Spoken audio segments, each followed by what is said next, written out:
everybody, and welcome to Dusty Book Sniffers. How is everybody? And I do hope that everybody travelled well from Brittany's. Thank you for joining in. I can get rid of this today because I'm by myself. So let me get rid of that, and then I don't have to deal with that for the rest of the day. Today, we are going to be here for about 10 hours, roughly, give or take. So yeah, the plan is to be very productive today. I have a lot of filming that I have to do, as well as reading and all the things, and a little bit of editing as well for my vlog that's going up tomorrow. So yeah, I'm hoping to get a lot of stuff done this afternoon. I do have a lot of red marks on my list, so it's been productive already. So yeah. How is everybody today? Let me know in the comments what you're reading, if you're doing KU and Kindle Unlimited Mayhem. That was the same word twice. There you go. It's one of those days already. So yeah, it has started to rain here as well. So I have a tin roof, so it might get a little bit noisy. And I do apologize. There's nothing I can do about that. So yeah, anyway. Are you participating in the month-long reading challenge for KU Mayhem and Kindle Mayhem? Are you doing one or the other, or are you doing a hybrid? Let me know in the comments. And yeah, and let us also know what you're actually reading as well. I've had a pretty productive day already today. I have managed to get my Patreon craft video filmed and edited and up today. I know that seems like a lot in one day, but it was a tutorial and it was all prepped. So it was just a point of filming and editing. And I've done a little bit of off-camera work. So with my tutorials, sometimes what I do, especially if there's a lot of little bits in it, I will do most of the block off camera and then just do each component, and it makes it super simple that way. I used to do it all step by step, but I feel like a lot of my Patreon members now, especially on that tier, are experienced, so I can skip a lot, the step-by-step part, so it makes it nice and easy. Still a 20-minute video, but you know, there's a lot of pieces that are already done off camera, which makes it super easy. The things that I've got to do this afternoon are for BookTube. So I've got all my craft stuff out of the way because I need to concentrate, and generally need a little bit longer than an hour sprint to do that sort of stuff because there's cutting and all that sort of thing. So yeah, Coda is not joining us, but in the comments today. And so yeah, so normally we have Coda pop in for at least one sprint, but he will be in the comments today, which is fine. Absolutely fine. We all need a day off every now and again. I am yet to understand that concept, but anyway. I've managed to have this last weekend off, so I'm feeling pretty confident that I can get through everything. And I'm not as tired as I was last week, so which is really good. All right, let's have a look and see who is joining us tonight. I know it is pretty late for a lot of people, but there are still a few here. Hello, Athena. How are you? Thank you for joining. I appreciate you being here. Rachel is also here as well. Hello, Rachel. How are you today? Stevie has also joined us. Linz is also here. Hello. Glenda has also come over from Brittany's. Hello, hun. How are you? Thank you for joining. Jamie is also here as well. Hello, Jamie. How are you today? What are you planning on reading today? And speaking of Coda, here is Coda in the comments. And Melissa has also joined us as well. Lots of friends have come on over. Hello to Melissa. Need to be working on Snow Shark, but I'm not paying attention that well. I may throw Cujo on instead. I was looking at Cujo and I'm like, do I want to try and read it? Because as you know, I don't like animal horror. Like, I don't mind. It's so weird. Like, I will read body horror. It doesn't faze me. You can do all sorts of things to it. It does not faze me at all. Throw in a shark, throw in a dog, a snake, or anything like that in horror, and I'm out. Yeah. And I'm like, maybe I'm brave enough to read it now. So I was looking at it before. I still didn't buy it. I was going to get it on Kindle and I didn't buy it. But I enjoyed Snow Shark, and that's what made me feel like I could read it. So Bree is also here working on amazing readathon videos. A bit slow, but I think. Thought I'd say hi. How's it all going? Like, I know that you've got a lot of, like, I can imagine, I don't know, but I can imagine there is a lot of work to do and all that sort of stuff. So I missed the end of, I did see that you were chatting about it on Brittany's, but I had to take a phone call. And yeah, so I imagine there is a lot of work behind the scenes and all that sort of stuff. I'm so excited for it. Like, I have already gone through, and I'm going to predominantly use KU and my subscription services for the readathon. So I'm excited to do that because it means that I'm going to get even more value for money from KU. I went through the list because I'm on Team Sci-Fi and I don't read sci-fi. So I went through and found a few that seem interesting from the synopsis. Not something that I normally do, reading a synopsis, but I had to with this one because I don't know the genre very well. So I've collected a few that have the main character is for the most of them have been like female main characters with a male side character. So I'm going to give that a go and see if I like that. I know that I don't like a lot of the like dystopian war ones. I know that I don't like them because my husband listens to a lot of those ones. So I've tried to avoid it, but it seems that dystopian and sci-fi seem to be going hand in hand. I did put on my list on Everand Hunt the Stars by Jessie Malek, I think is how you pronounce her last name. So I put a couple of those, the trilogy for that, so hopefully they'll fit some of the prompts and all the rest of it. And of course, if I can't find something, I've got a ton of stuff here that I can read anyway. So yeah, but good luck with it all, Brie. It's so exciting, so exciting. Hello, Chris. How are you today? What are you reading today? Good evening, good morning. Maria, how are you today? I'm done reading for the day, but I'm going to hang out with you guys for a bit and keep you up on the TV as I doze off. Well, thank you. I really do appreciate that. Hello, Cool Gamer. How are you today? Thank you for joining. Appreciate you being here. Thank you. I went off and I took a heap of hair out. It was very heavy. I have really thick hair, and so twice a year, I joke with my hairdresser, I had to go for my seasonal thin out because like it was, and even my hairdresser, she's going like this front bit here gets really heavy. The back's not so bad, but here gets really heavy, and I've always got to have it up because it flops in my face a lot.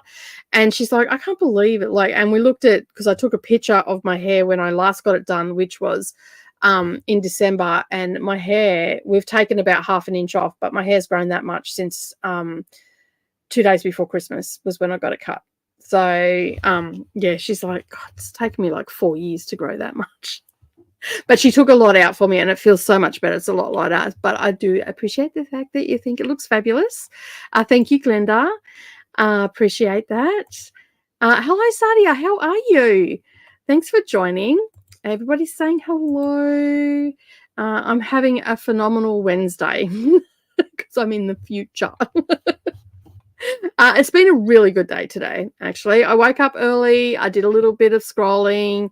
And then got out of bed, but it was a pretty cold and miserable day outside, but I knew that I had a lot on today, so it was good to get up and just get done. Thanks for the MHC recommendation. I picked it up earlier. Awesome. Still reading The Last Olympian and hoping to finish it tonight. Well, hopefully we can help you, Stevie, because as I said, I'm here for 10 hours. We'll be probably doing, for the first couple, we'll probably do, I don't know, maybe 30 minutes chatty, and then we'll go into a sprint, do an hour sprint. But as the day or night wears on, the chatty bits will get a little bit less and less because I'm trying to get a lot of stuff done this afternoon. So, and I'm trying to finish work stuff at 5 o'clock. I know that I'm going till 10 o'clock tonight, but I'm going to be reading for sure. I do also have to pick out my next book, but I need to film that because I'm wrapping up this week's vlog and all that sort of stuff as well. So yeah, rain plus tin roof equals therapy. Yeah, I do love it. That's probably the only ASMR that I like is rain on a tin roof.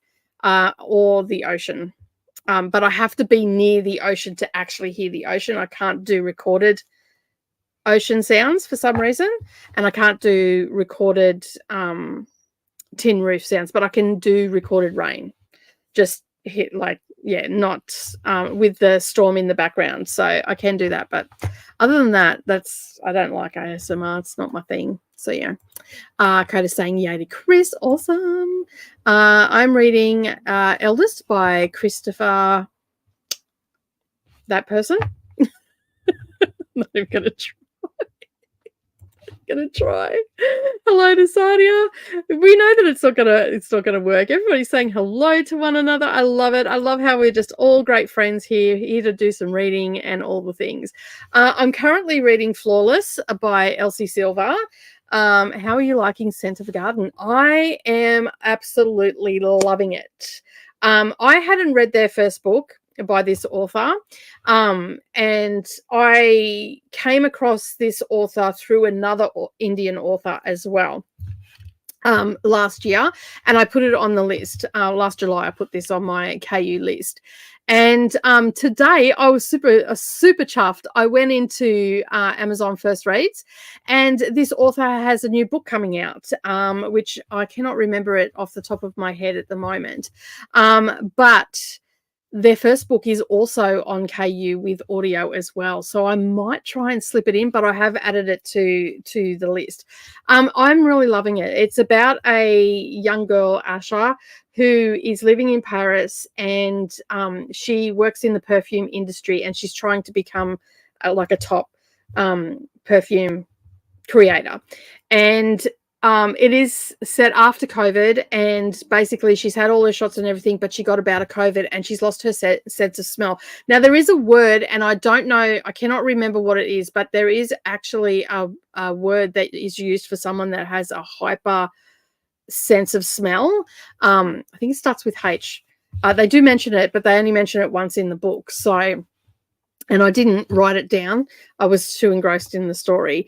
And so, yeah, so basically the story ensues from that. So she has a high-paying client and that they're working for at the perfume house, and basically she's buggering up this perfume.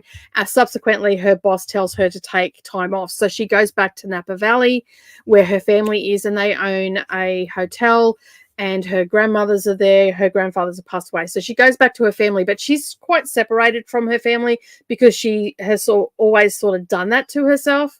And so it's a personal journey of her trying to reconnect with her family, work out what she's going to do with the rest of her life because she's lost her sense of smell, and all that sort of stuff. But I go into in-depth talk about, I've still got to do, I've still got about a half an hour to go of the book. So I've got to do my wrap up and everything, but it'll be in tomorrow's vlog.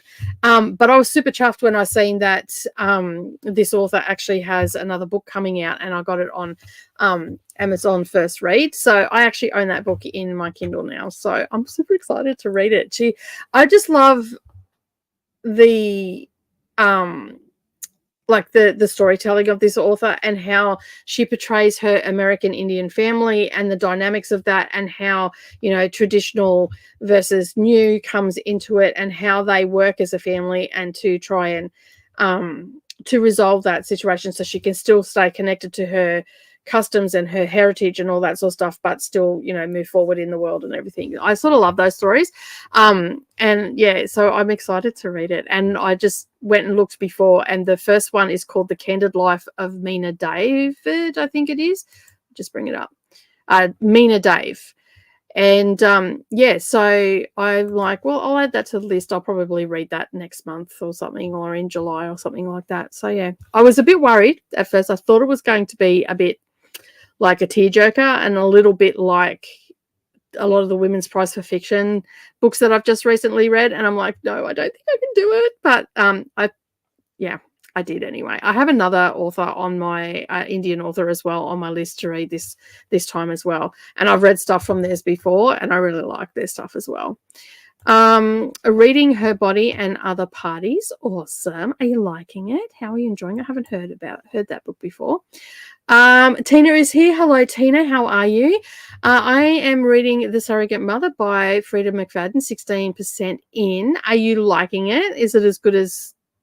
Because I know that you didn't really like the second one of The Housemaid, but are you liking this first one? Liking this book, comparing it to the first one, all that sort of stuff. So, yeah. Hello to Rachel and everybody. Hello. Nicole is anti... hentai. I don't understand. What is that? Hentai. I don't know what that is. Confirmed. I don't know what that is, Rachel. Please explain. Everybody's saying hello. Lots of hellos today. Everybody's so friendly. Hello, Alicia. How are you? Mostly a lurker, but wanted to pop in and say hi. That's okay. We welcome anybody popping in at any given time. But thank you for being here, and thank you for subscribing to the channel as well. I appreciate that. Hopefully we'll see you pop up more and more in the future. Hello, Christina. How are you? Just finished the buddy read with Coda of Cujo, and now I'm going to watch it with hubby. I think I'll be able to read it as opposed to watching it on that, because even like back in the day when the trailers come out, scared the bejesus out. And I like horror movies. Like I've watched Freddy Krueger and all those ones, which are, not so much the last probably 10, 15 years, because my partner doesn't like them and he sort of monopolizes the TV.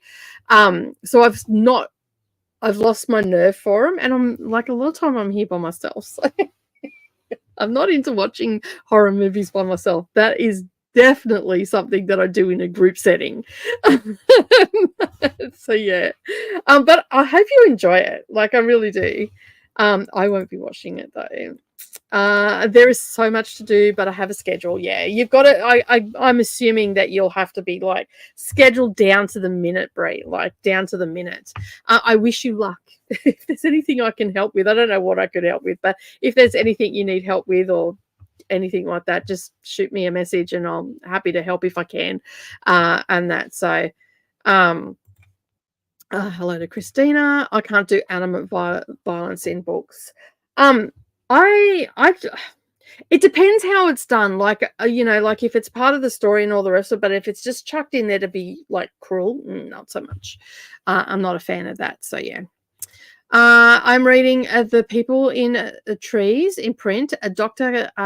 Calhoun's Mousery, NetGalley Arc, and A Chalice of the Gods, an audiobook. Go you, 3 books on the go. That is awesome, Jamie. That last one, Chalice of the Gods, sounds good. I'm intrigued by the Mousery one. I know about the trees one. I'm a little bit reluctant to read anything from that author because of Little Life, but my daughter did say that The People in Trees is pretty good. So I may end up picking it up at some stage. I probably have half an hour before I need to get ready for bed because I have an early dentist appointment in the morning. Oh no, dentist appointments, no one likes those. I hope everything goes well for you, Tina, and you get a good restful night's sleep before you're heading off there. I lowered my stress levels this week by adding a lot of books to my Kindle, so I'm going to spend the rest of the month planning to read them or actually reading them. I do a lot of that too, with my Kindle. Oh, I'll read this. I do a lot of planning, and then it never eventuates on that. So, and the same as like the KU books and that I add onto my list and everything. Like I plan on reading them and then never do it. And that's how this KU and Kindle Mayhem came about, with a little nudging from Neva as well. So, yeah. Hello to everybody. I'm reading Cinema Love. It's a NetGalley arc that is published on Thursday, so I want to finish it. Fair. That's fair. I am still in the process. I think I've only got 65. I'm at 65% in one of my arcs that was due out at the beginning of this month, and beginning of April, that I completely forgot about. So I'm slowly but surely getting rid of all my backlog of arcs. I don't think I'm ever. I think there's been a couple like that I've got already done and they're not being published yet, but I think a lot of them I'm going to be late with a lot of them. So yeah, I don't know. I forgot. I forgot Aussies are time travelers. Yeah, we are. I have an arc of Cinema Love for Goodreads giveaway. Nice. What do you think of it so far, Chris? Yes, let us know. I love the Rain on Tin Roof. I do too. Only if it's real though. Yeah, I am exactly the same on that. I can't do it. It just doesn't sound right. It sounds it sounds ridiculous that I'm going to say this, but it sounds a little bit tinny and like you're in a tunnel. It doesn't sound right when it's recorded. So yeah. And we've got the wind here today as well. So we get a little bit of wind and rain. It's sort of settled down now. It's just drizzling. So you probably won't hear it.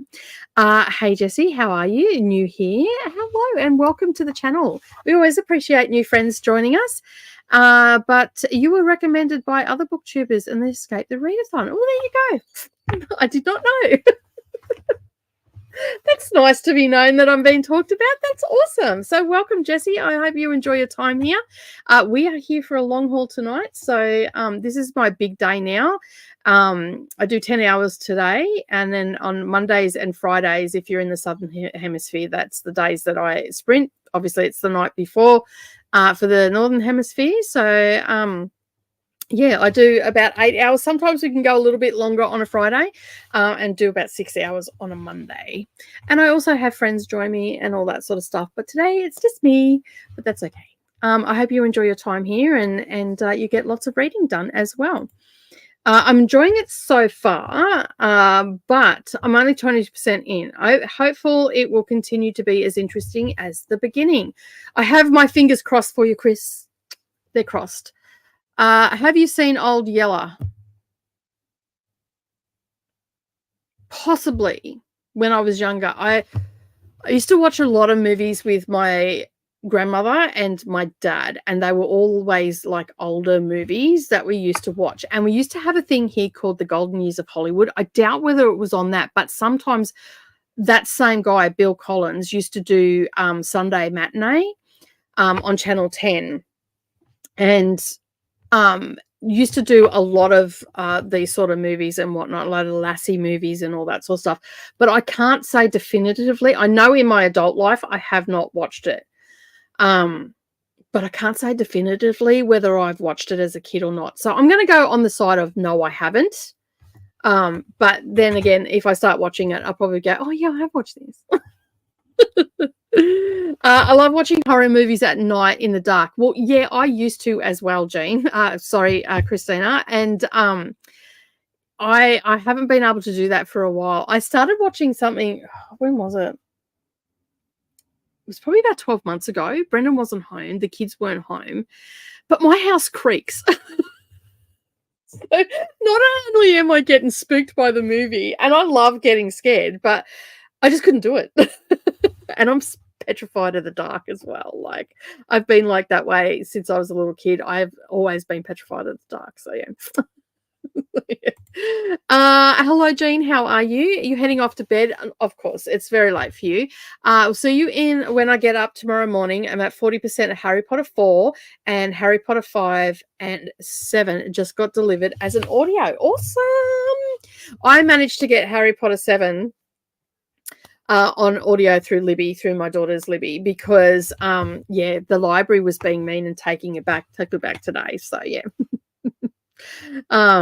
So I don't have it on my library app anymore, but I got it on Libby, so I don't have to stress about that. I mean, I can read it with my eyeballs. It's not that hard, but you know, audio just makes my life a little bit easier, considering I've got all this other stuff that I've got to do and all that sort of stuff, which reminds me, I do have to create a backing at some stage today for a quilt that's got to go in. Dr. Calhoun's Mousery is good, sort of a biography and science history nonfiction. Awesome. I have a degree. Excellent. So it's interesting for me, but I wish this arc was set up to allow me to increase the font size. Ooh. Can you read, like, is that on your Kindle? It won't allow it to go up, or is it on your tablet or computer on that? I haven't had that problem where I haven't been able to lift it out and all that sort of stuff. Good night to Jean. No, I did not. Was not impressed. Was not impressed at all. Didn't get it. I will be buying it though. We'll definitely be getting it because I just absolutely loved her first book. I thought it was absolutely fabulous. And I think there was a couple of people talking about it over on Brittany Sprints Today, which is The Maiden by Kate Foster. This one is called, I think it's called The King's Witches. Has me intrigued, like just from that title. So I'm looking forward to actually getting that and getting it in my hot little hands and giving it a bit of a read. Hello, Dark Rose Guild. Thank you for joining. Appreciate you being here. I don't think I've seen you here before, so if I haven't, welcome to the channel, and I appreciate you being here and appreciate you subscribing. Hello and good night, Jean. Welcome to Jessie. Thank you, Glenda. Glenda's always welcoming people in the comments. Okay, I'm headed to bed, but I'll probably pop in at the end when I wake up in the morning. No worries, Bree. Have a good night's sleep and have a good day tomorrow if I don't see you before that. I still miss At the Movies with Margaret and David. We used to get an episode here in the States, one of the few Australian shows we ever got. I think that was an ABC movie review show, if I remember correctly. I didn't watch that one very often because they more just talked about shows, whereas Bill Collins used to introduce the movie, give you a bit of a rundown, talk about the actors and the actresses that were in it. And so the Golden Years of Hollywood was like that. And that was on every Friday night, I think. Yeah, every Friday night. And then we had the Sunday matinee. And that's when he would show things like Elvis movies, you know, like anything that, like Wizard of Oz. Well, that sometimes used to go on the Golden Years of Hollywood as well. But school holidays, we'd get a lot of those kids movies and stuff like that, and all that sort of stuff. And then on Sunday night, we had The Magical World of Disney, which that would have all your Disney movies on there and all that sort of stuff. He didn't host that one. That was just, that's what it was called. So yeah, that were the only really things that we were allowed to watch. So yeah. But I'm pretty sure that was on the ABC here. Old Yellow is about a yellow lab in a little house of the prairie time period, but it has, oh, okay. So not sure how scary it would be. I don't think I have seen it. Just from that, I don't think I have. Is that the one where he gets well, I don't want to spoil it for anybody that hasn't seen it. I'm thinking I'll message her. I won't say it, I'll message you. I don't want to spoil it for anybody. So yeah, in case they haven't seen it. I also recommend that you avoid Sounder as well. Another book I was required to read in elementary school along with Old Yeller and Shane. Okay, I'll avoid that too then. I read ARCs using digital editions, words on my computer, and not all ARCs are set to allow font size change. Bugger. Can't you on your computer up in the top corner, can you increase the font size that way? Because you can zoom in. Because I have my zoom, because my glasses are bad. I need to go and get new glasses because the other ones, I've got these ones here, but if I put them on, I can't actually read any of the comments. And I have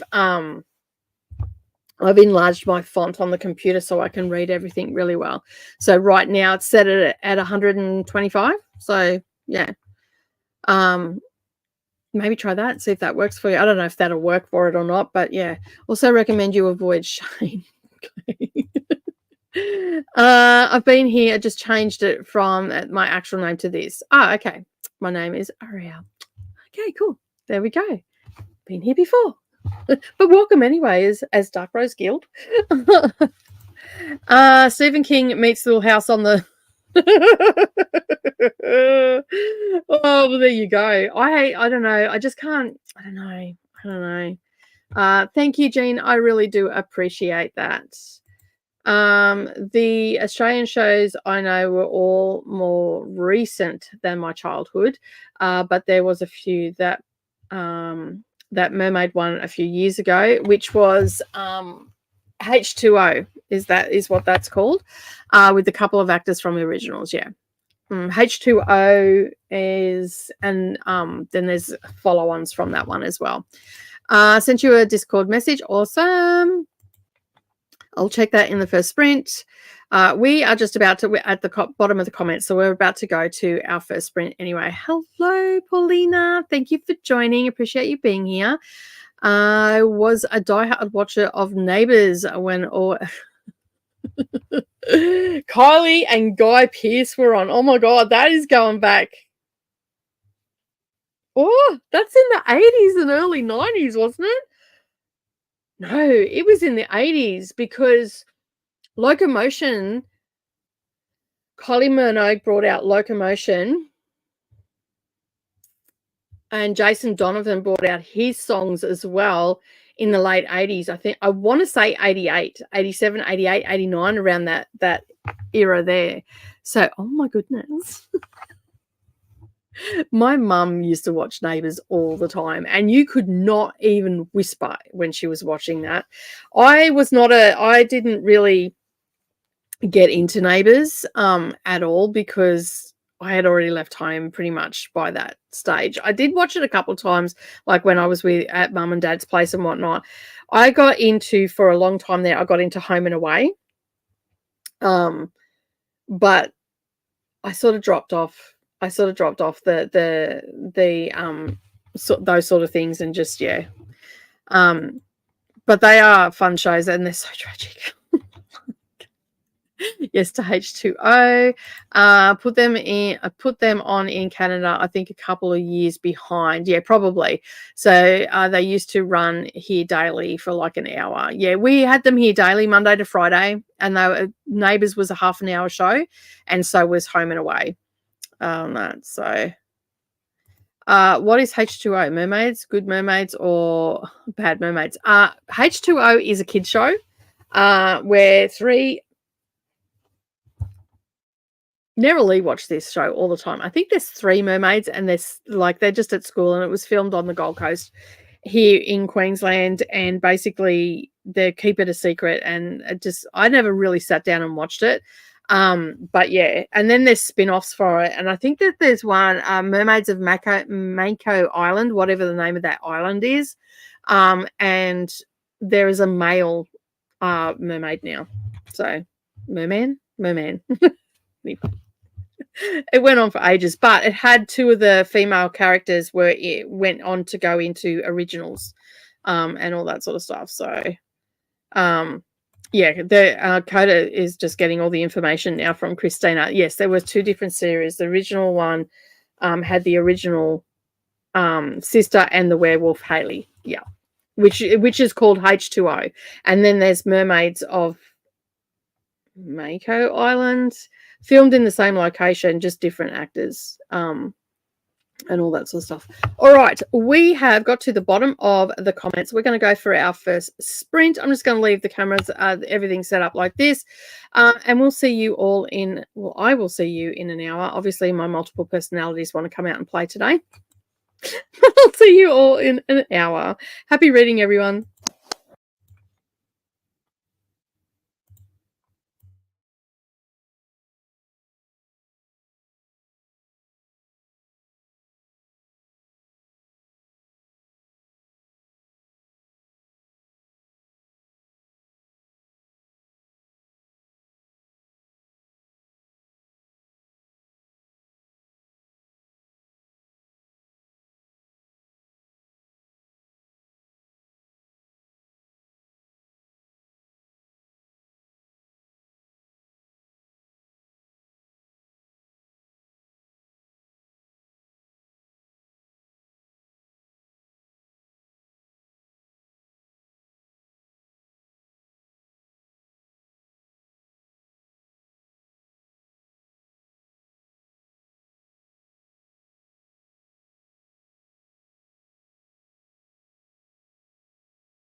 Well, hello. We are back.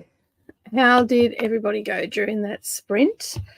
I finished my book, and so I just drew out another book. So this will be the book that I'm reading next, which I've already started. I am up to page 30 of that. I got a few things prepped. I made myself green tea. Actually made a pot of tea.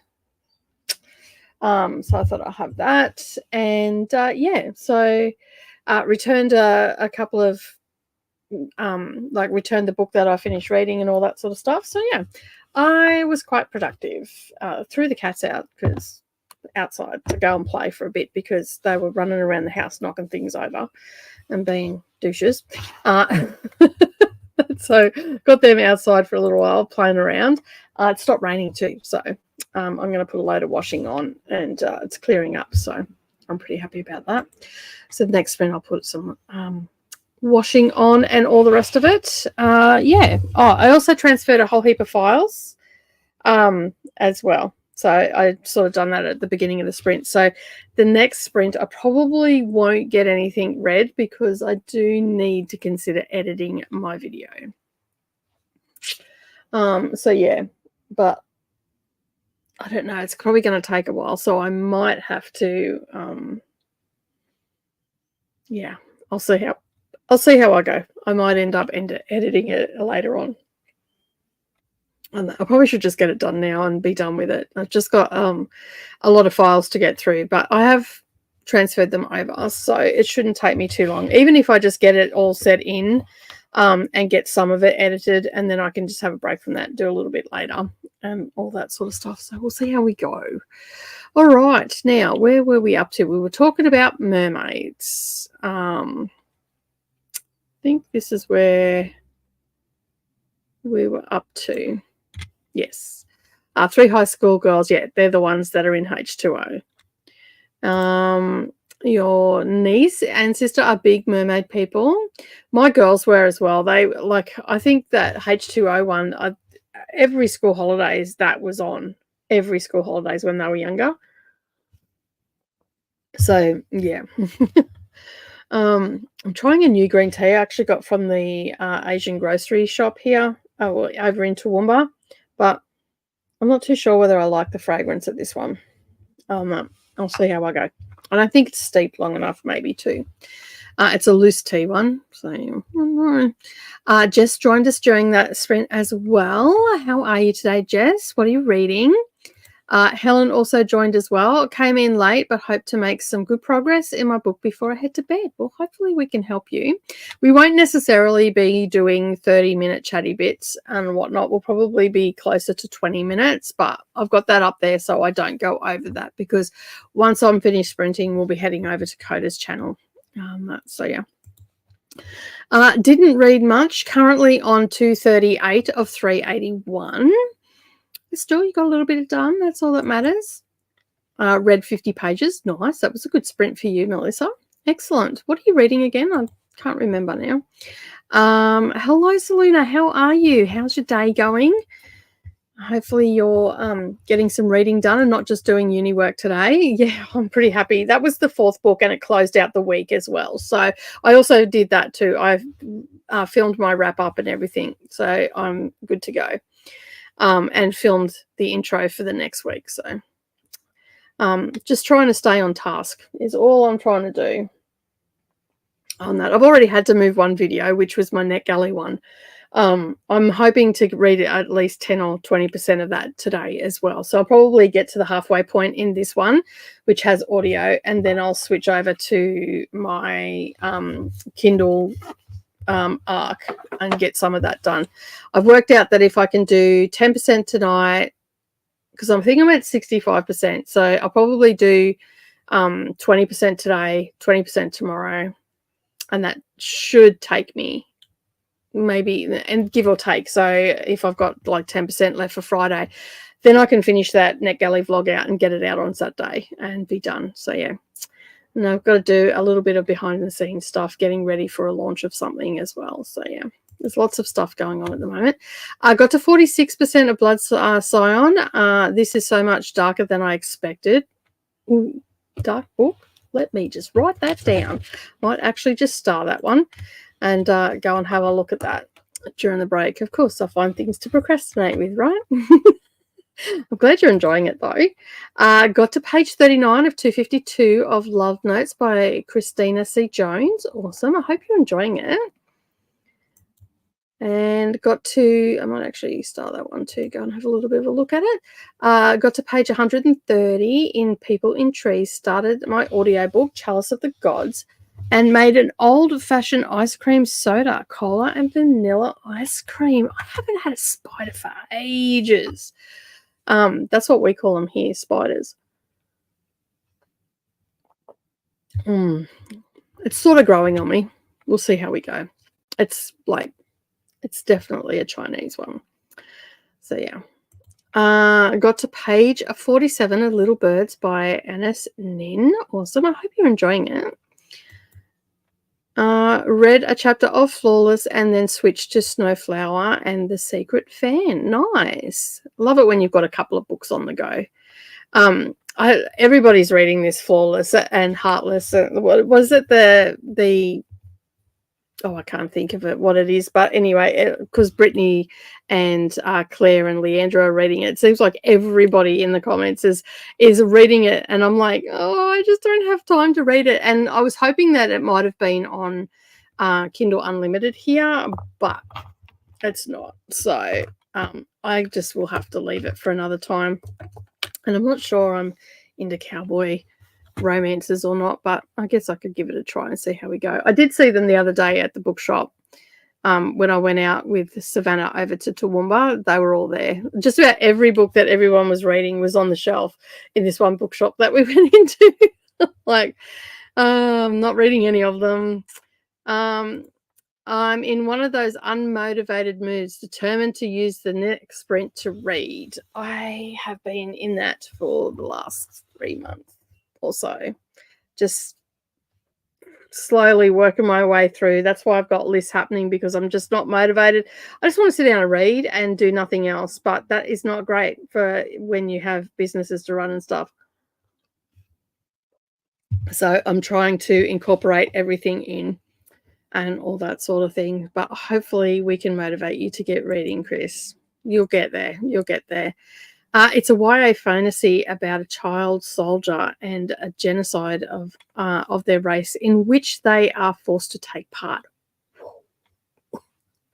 Sounds good. I'm obviously enjoying it, but it's darker than you thought. Watching Cujo, how are you going? Hate animal horrors. Just because if I remember correctly from the trailer, and I think I spoke about this the other day with Coda as well, it's a Saint Bernard, is that right? That is rabid and is attacking everybody. Is that right? I've got that right. And I Brittany mentioned it before. So the only reason she knows about Cujo is because of the Friends reference. And every time someone says Cujo, I see Rachel sitting there going, "What is wrong with the dog?" That would be me. I'll be like, "What is wrong with the dog?" Saint Bernard and yes to rabies. Yeah, I thought that's what it was. Yeah. But you got through that not attacking anyone yet. No, you'd be early. I think it's only halfway through it starts attacking. I haven't watched it, but I sort of have seen snippets, bits and pieces through friends watching it, and I just can't do it. I don't know. I think I could read about it, but I don't know. But I looked up Saint Bernards and I so want one. They're such a gorgeous dog. I've only ever seen one in real life. But they are such a gorgeous dog, and they're so gentle as well. Switched to my mum's laptop when my iPad was about to die as the alarm went off. Besides that, I made significant progress brainstorming for a TBR project I wanted to do for a while. Awesome. I'm intrigued. I like TBR projects where you knock a lot off. And whatnot. This month is all about me getting my money's worth for Kindle Unlimited. And it's looking like next month is also going to be that sort of month as well, because I want to use it for the Amazing Readathon, which will be really good. So yeah, I'm looking forward to it. I love it. I'm really enjoying it. This was a last attempt for me, though. I picked it up 2 times and gave it. Made it past the first chapter, but I'm glad I tried again. Awesome. Sometimes you're just not in the mood for a book. Like, I've done that before too. Like, I've picked up a book and gone, it's not me, but I like the synopsis, and then that's usually when I will read a synopsis and go, yeah, no, this is probably not going to be a book for me, and then I'll just move it on. But if it's got something in the synopsis that still like appeals to me, I'll just put it on the shelf and read it another time and, go back to it. I usually leave a bookmark in it so I know that I have picked it up before, because I've only in the last couple of years I started tracking what I read and all that sort of stuff. So excuse me.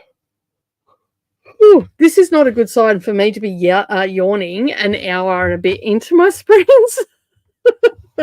I don't feel tired. I just yawned for some reason. So yeah. But I'm glad that you're enjoying it. The audiobook is good for it too. Awesome. That's awesome. I'm really getting into like immersive reading, which isn't helping with my productivity. So I've actually tried not to immersive read too much, only if I'm at the end of the day. So once I'm finished doing all my work, I've pulled out the stuff that I've got to sew up in the next sprint. And then I thought I pulled that out. Oh, there it is there. I'm like, I'm sure I pulled out a container.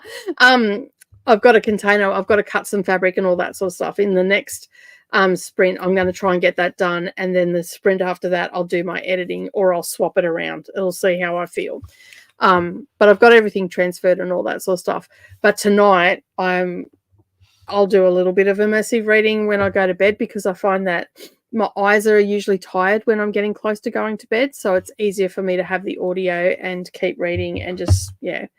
I don't have to be an insane person and read all the things, but I actually enjoy having the stories going in my ear, or reading and doing something other than watching TV. I do have a movie to finish. Last night I was reading and I was starting to sort of get a little bit tired. So I ended up at around 9 o'clock, started watching Practical Magic with Sandra Bullock and Nicole Kidman. It's one of my favorite movies. It's also my favorite book, one of my favorite books as well. And yeah, so I watched that, and then I thought, I wonder what else is on this streaming thing. And I found a movie that I hadn't seen of hers. I knew it existed, but I haven't seen it. So I started watching that. I think I'm about halfway through, and it's called Premonition. It's the one that has, what's his name? I can't think of his name. He played Cole in Charmed, whatever his name. So, yeah, I'm pretty happy that I got to watch that. Love that movie. Didn't know it was a book. Yeah, it's by Alice Hoffman. There's actually 4 in the series. Magic Rules. Practical Magic come out in the 1990s. That came out. I think it was like 95 or something. It came out. And then just recently, Alice Hoffman has penned another 3 books, and they're prequels and the continuing story. So we get a little bit of background and all the rest of it. I've read one out of the recent published ones, but I've read Practical Magic, and I think it's Magic Rules. I'd have to go back through and check what I had done. So because there is a timeline in it and whatnot. So yeah, I haven't read the other one, so I don't know what they're about. Same. I could watch it so like all the time, and then like the midnight margaritas, and I'll spin. I had no, because normally I have a tequila or a margarita when I'm watching it, and I had no tequila here, so I couldn't make one. So yeah, I'll pull the books out in the next sprint. They're just over there, and show you what they are. Quite happily to be the insane person who wants and needs to read all the things, or at least all the good, fun, interesting things. Yeah. I'm not a big TV watcher or movie watcher. I did go through a phase where I did I do, like, watched a lot of stuff like when it was on TV, not so much the streaming. I just get to the streaming services and then there's so much choice I can't make a decision. But in the last couple of weeks, I've watched Sullivan's Crossing, which is the filming takes place in Nova Scotia, and it's okay. It's not the best thing I've watched. It's made by the same people that made Virgin River. It's no Virgin River, but it has what's his name? Scott, someone that played Luke in Gilmore Girls. So he's in it, and a few other actors that I have never seen before. And I'm enjoying that, but I've watched all of that now, and now I have to wait a week to get it. So that's fine. So I have something to watch every Tuesday now, because it comes out on Monday.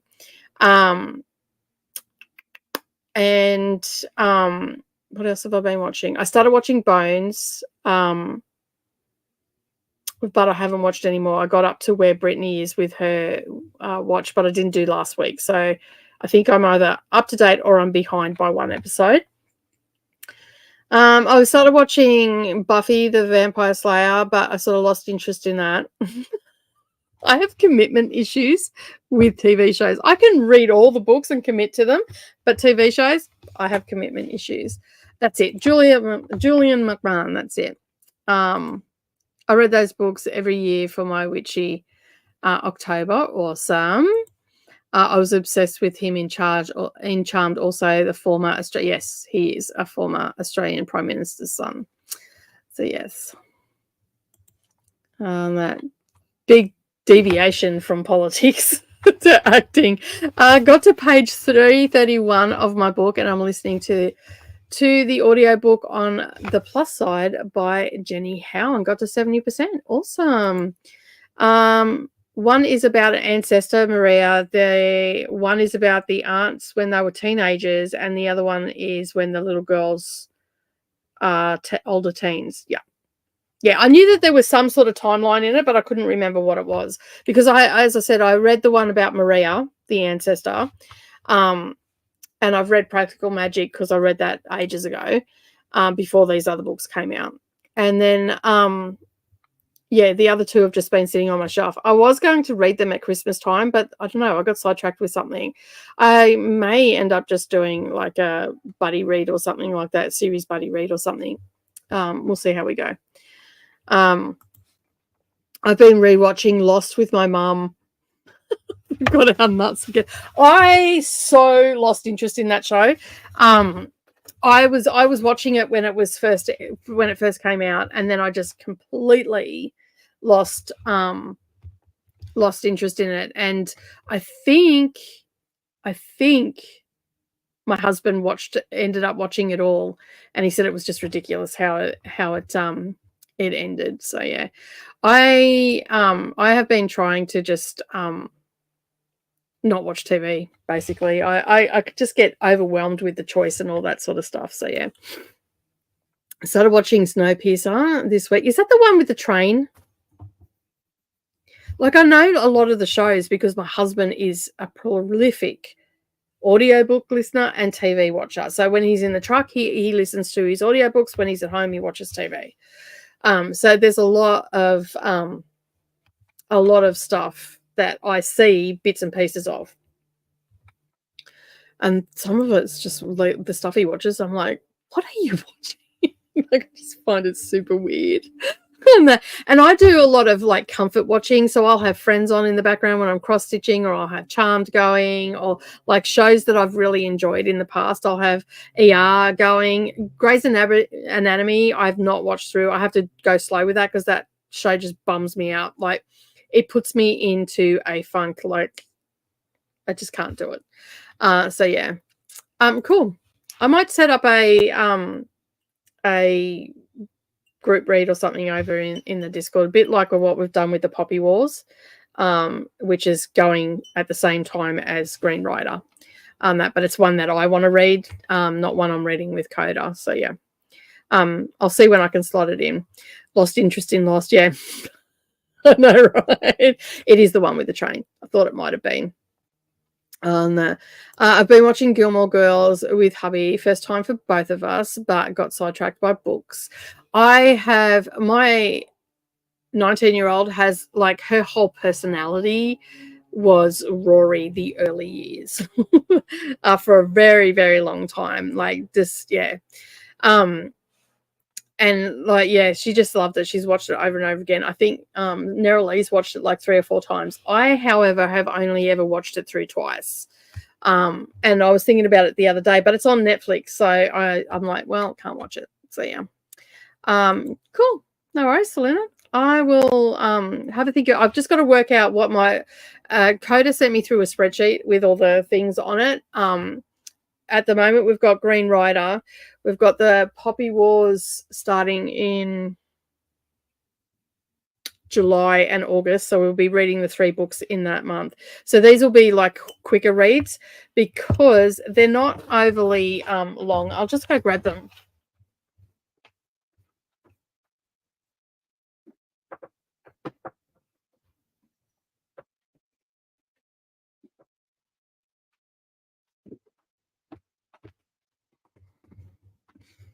Like I had Practical Magic on Kindle for ages, and then I ordered the books. So it goes Magic Rules, Practical Magic, and then I think it's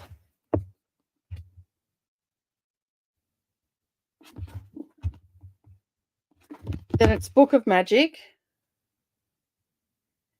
I think that's how it goes, and then it's Lessons of Magic. I'd have to look it up, but Christina probably knows more than me. So yeah, this one will probably be one that I'll do over a 2-month period, where we just read them and then just go through them. So they'll be like back to back. But I love these covers, and then I've got 2 in 2 different sizes. That's the series, but the covers are beautiful. That's that one. This one's my favorite. I love this one. That's by Simon & Schuster, that one. And that's the thing, like I got these off Amazon, so you always get different. That's that one. I love that one too. It's very autumny. And then that's the Practical Magic one. So yeah, they're pretty, but they're different sizes, which drives me absolutely mental. But yeah, we start Green Rider on the 23rd of this month.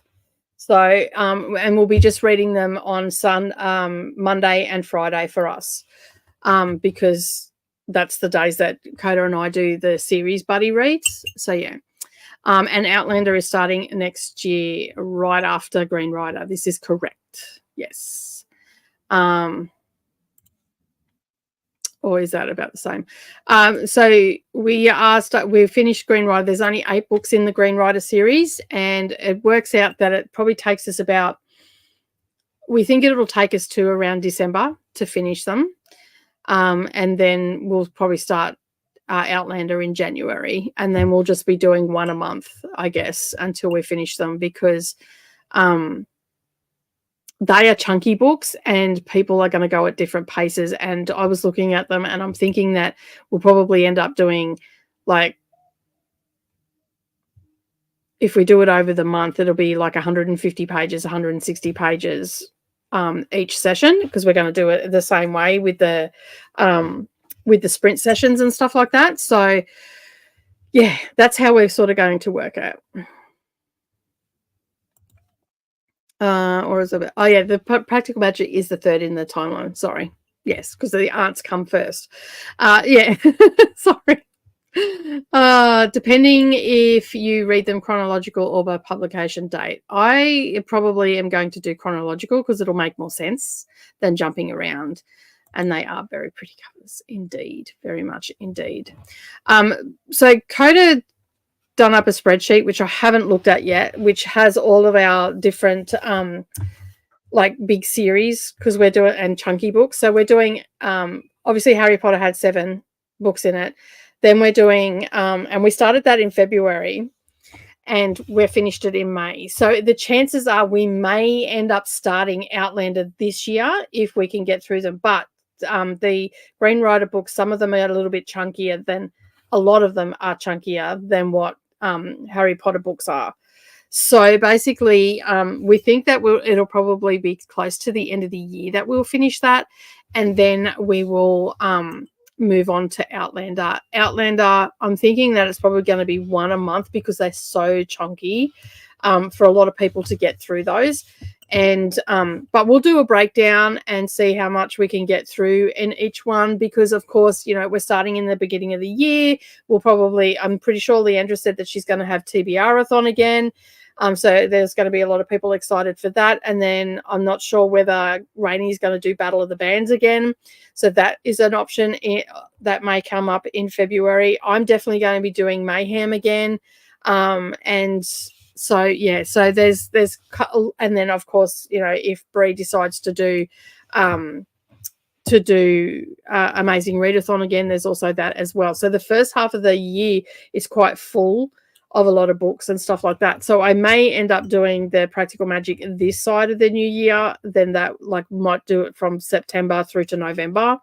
We'll see how we go on that, because that seems like cleared up, because I'm not doing the rereads of the Women's Prize for Fiction books again. I normally do a group read over in the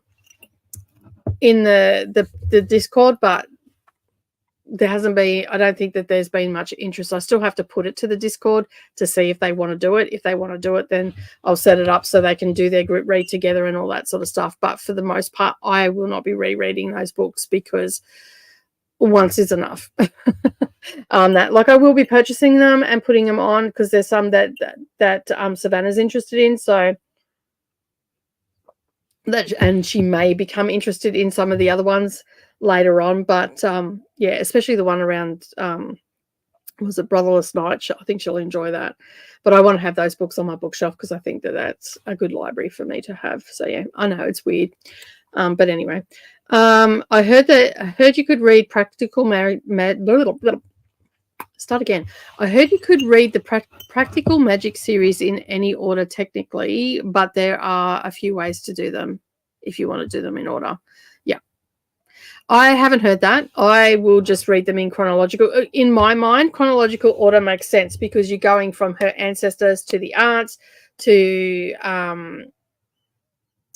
the girls, and then you get them as teens. So I would probably read Practical Magic last because it seems like the right timeline. But yeah, I've tried Outlander before and I don't remember why, but I DNF'd it because it's probably wordy. No, Helen, you can. Okay, cool. Was written first. Tried again in January. Yes, cool.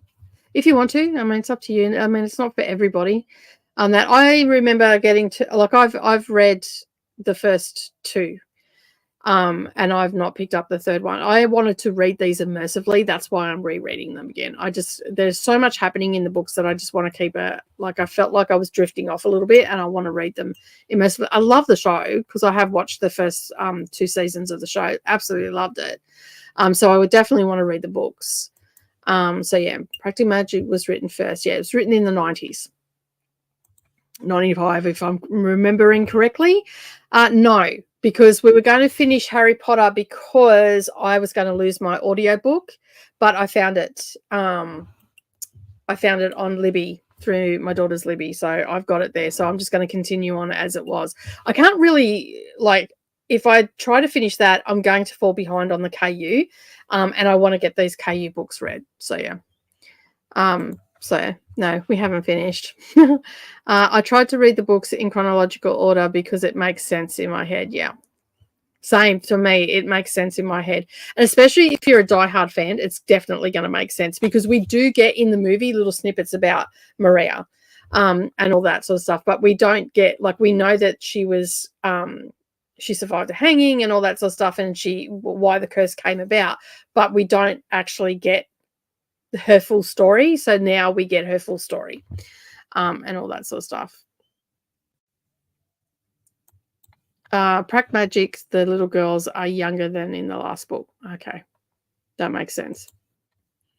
That makes sense. I would be reading them in October for the vibes, but probably read them in chronological order. I've got a lot of other books that I want to read in October as well, so I probably will start it in September and then read through September, October, and November to do the 4 books. I think that is a good timeline. It's like 3 months. Gives me time to do all the other stuff as well. Because I also have in November, I have a reading challenge happening called NetGalley November, where we read, like we're doing now, read as many of our arcs as possible. It's just wholly and solely dedicated to that. Of course, I will have other things going on as well, and I will probably make my Wednesday sprints the practical magic, because that's what I'm going to do with the Poppy Wars as well on that. So if you are looking for the Poppy Wars, it is on a Discord. The Discord is underneath this video if YouTube has played nicely and done the description. If not, let me know, and I will get that link for you. But everything you need to know is over there. So and all that sort of stuff. All right, well, I am just going to quickly refresh this because we got off on a little bit of a tangent there, and we're going to go to a sprint so I can continue on doing some stuff. Happy reading, everybody, and I'll see you soon.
All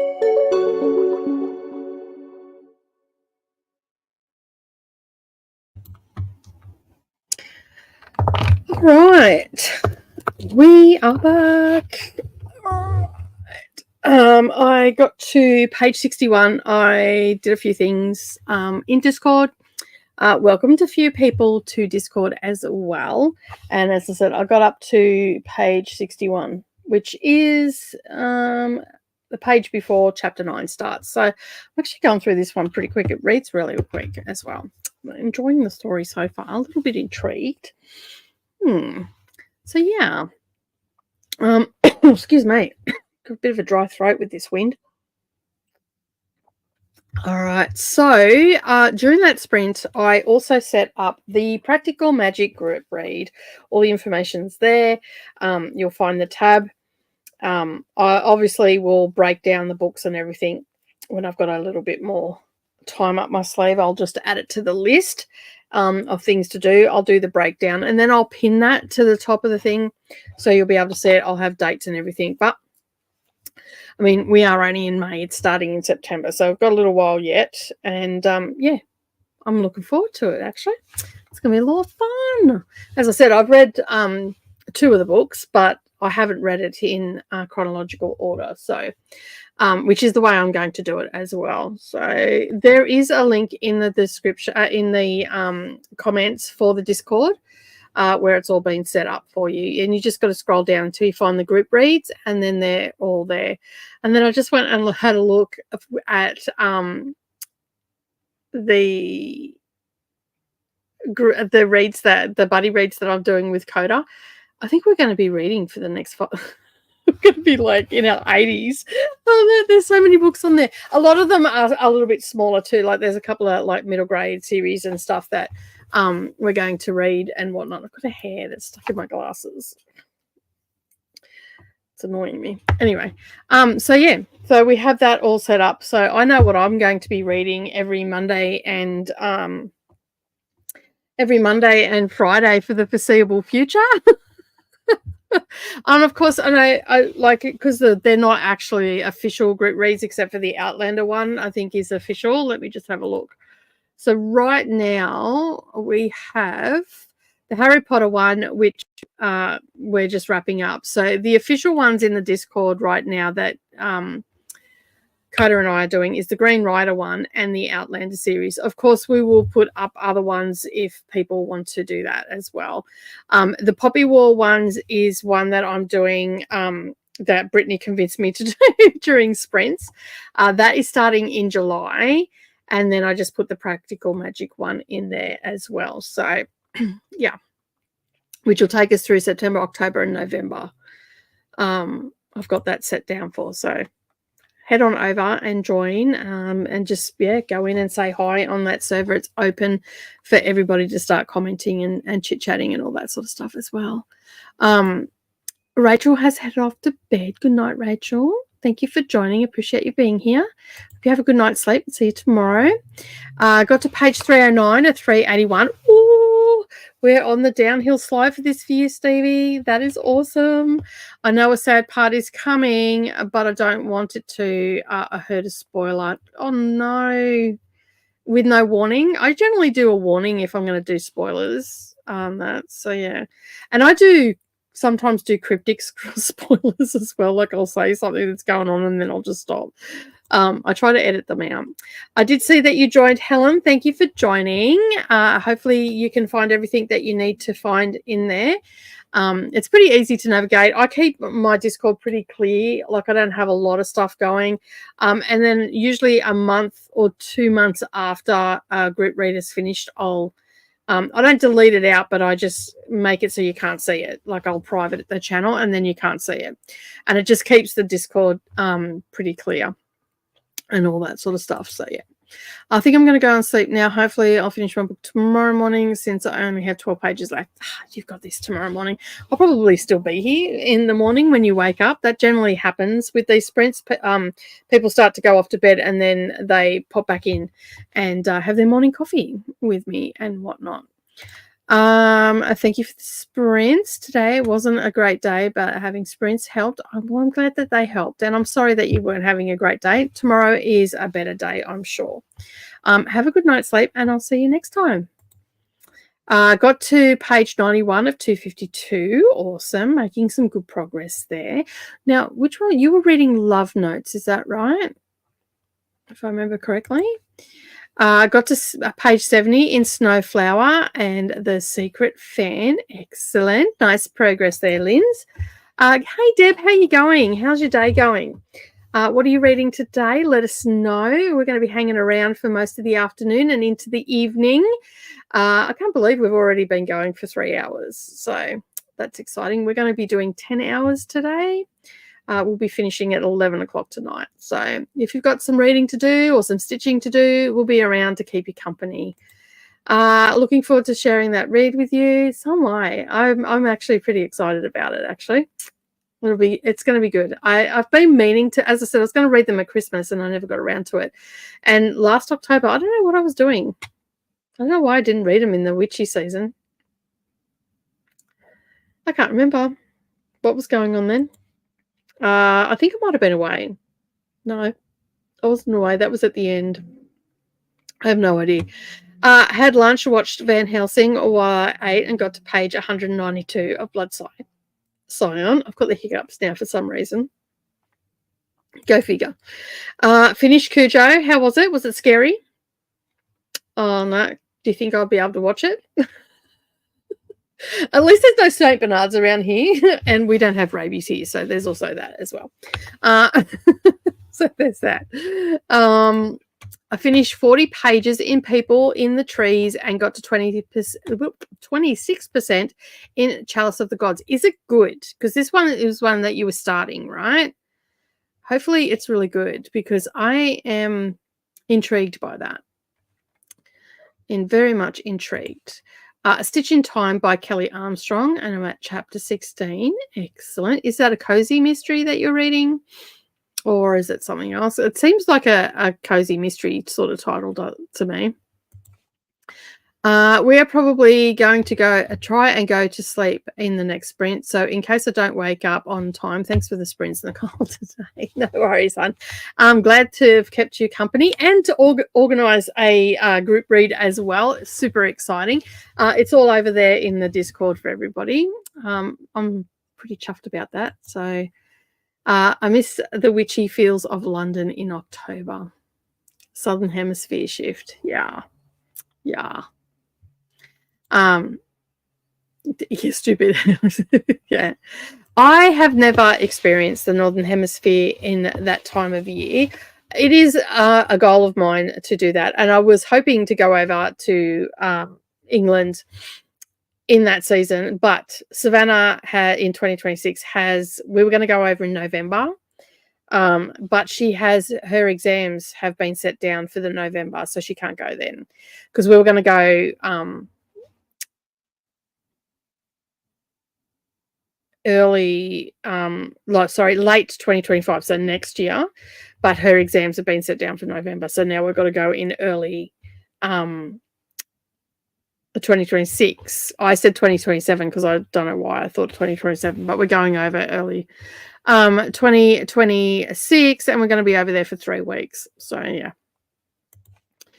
it was good, a bit different. I only jumped once, and it was literally a jump scare. That word did not want to come out then.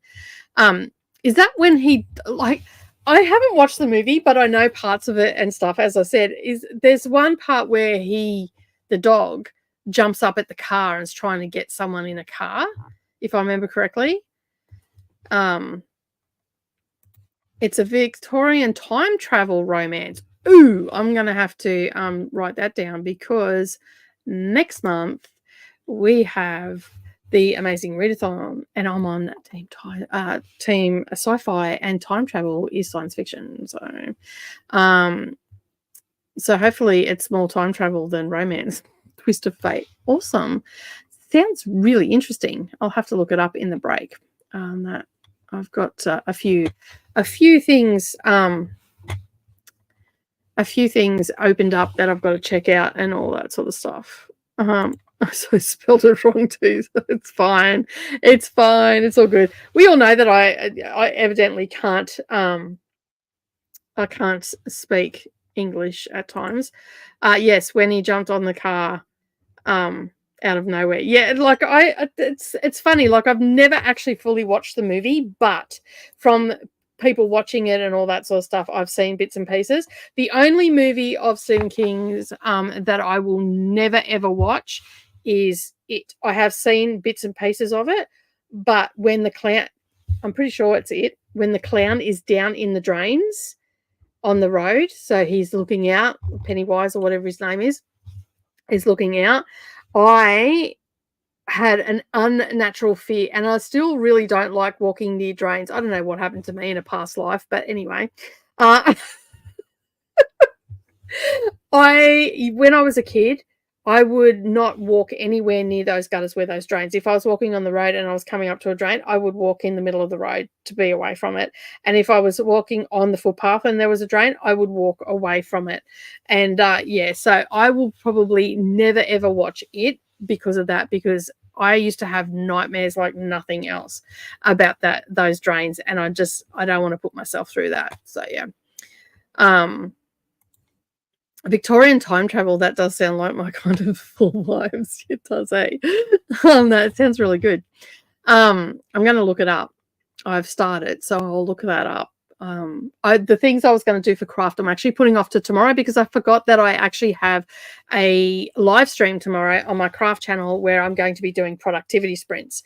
So normally I just fluff around in the studio on a Thursday, but I'm actually being productive tomorrow. So I decided that I have a backing to make, which I'll probably make tonight because that's just a straight stitch and get that out of the way. But the stuff that I was going to do for like taking paper off the back of a paper piece, blocks, and cutting stuff out and all that, and fabric cutting and all that sort of stuff, I'm going to do in those productivity sprints tomorrow. So that, because I'm going to do a 2 or 3 hour sprint tomorrow, maybe a 4 hour sprint, see how I go, and just get some stuff done. So yeah, I thought I'll just keep reading for today. I've done a lot today anyway, so I'm not overly concerned. But I'm definitely going to be looking this up. So, you know, Chalice of the Gods is fun so far. Percy Jackson is trying to get letters of recommendation from the gods so he can get into college.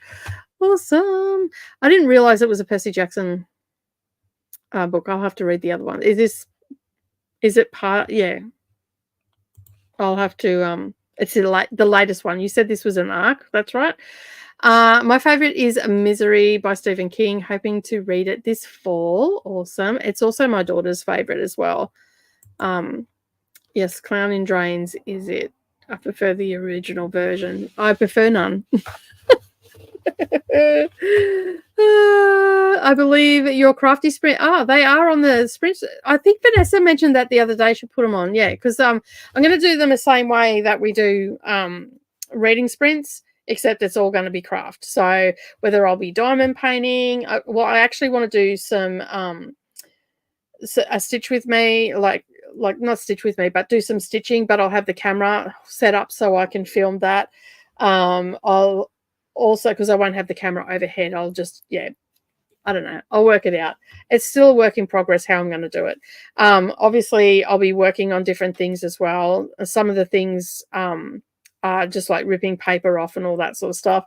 I've got to do some cutting of fabric and everything, so I'll probably just turn the laptop to face where I do the cutting and all that sort of stuff, so you can see sort of what's going on, but make us productive and get things done. I'm going to be doing them once a week, except for the first Thursday of the month and the last Thursday of the month. So they would bookend by live streams for the Patreon craft channel and whatnot. So yeah. But thank you that they're on there. So that makes me happy. A lot of bookish, crafty people will come over and get a few things done as well. There won't be there might be a little bit of book talk, but it'll mostly be crafty sort of stuff. Of course, you know, if no one shows up, then there'll be no real chatty bits or whatever. I'll just prattle on with something and all that sort of stuff. So yeah, I've been dragging with People in Trees though. I think I used to like these fake academic type books more, but this year they seem mostly tedious. I can see that after a while. It's the same with thrillers. After a while, you don't really gravitate towards them. You've got to have a big break from them. So maybe that's what it is. You just need a bit of a break from it. That's why I like reading so many different types of genres, and sci-fi is one that I lack in, but I like to sort of rotate through what I'm reading, and I think that that's quite evident with, the books that I talk about on the channel. I do go from one extreme to the other and all the rest of it, and it just keeps it fresh. And I might do 2 or 3 historical fictions, but it might be a historical fiction romance, or it might be a historical fiction where it's just about the World War, and I just move all the way through, and then I'll do a couple of thrillers and stuff like that. So yeah. And I think that helps with keeping everything fresh. Like, I don't sit in dark academia for ages. I'll do 1 or 2 books, and then I'll move on to something completely different, like a romance and that. And I feel like that keeps it fresh, and I don't sit in thriller territory for too long either, because you start to, you still do know the tropes and everything on thrillers and stuff like that, and they do get a little bit repetitive, but for the most part, I find that I just have a fresh outlook on all my books. I liked Babel, though, which also did the footnotes, and that sort of and sort of had an academic vibe to it as well. And plus, it was also dark academia as well. I need to craft too. I need to clean, but first. But who wants to do that? Yeah. I have actually been doing something a little bit different of late. I have been doing, normally what I do is I get up and I clean, because that's when I'm highly motivated. I get up, I do the cleaning and all that sort of stuff. And then, like, I'll do vacuuming, sweeping floors, whatever, whichever area I'm in, tidy up the bathroom, whatever. But lately, I've been doing it at night. So once I'm finished work, I go in, I'm still in that work mode, and I've been using the cleaning to wind down. So, like, I make my bed as soon as I get out of bed in the morning, except I didn't do it this morning. So if I haven't done it like this morning, I'll make my bed. I'll clean up any dishes or anything that have been left around, and then I'll go and do the dishes and all that sort of stuff. I'll also cook tea while I'm doing that as well. But for the most part, I cook once, and that's my 3 days worth of dinners. And I've been doing that lately, like taking the bin out and all that sort of stuff.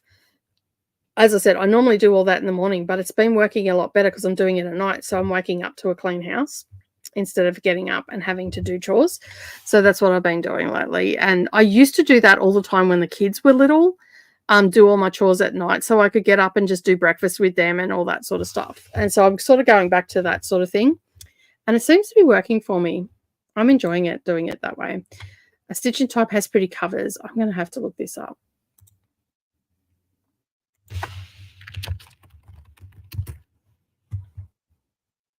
Oh, A Stitch in Time has a film. A drama. 2022. Nope, that's not it. There's a film, A Stitch in Time. Heartwarming story about a former dress reinvents herself. There you go. There's a movie called A Stitch in Time. Let me go over to Goodreads, because that didn't give me any joy over on Google. Anytime now, internet. Thank you. A Stitch in Time.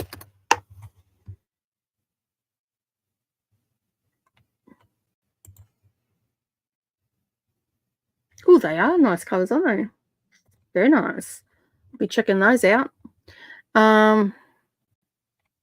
All right, where was I up to? There we go. The Chalice of Gods is a library book, not an arc. It's book 6 in the original Percy. Okay, in the original Percy Jackson. Cool, good to know. Sounds good. That actually sounds like a great plan. I like to do it on that, and it only takes half an hour or whatever. Jamie, can you read Chalice of the Gods after The Last Olympian, or is it after Heroes of Olympus series? That'd be good to know. Yes. Hello, Niva. How are you? How's work? How's work going? Good? Hopefully it's going good.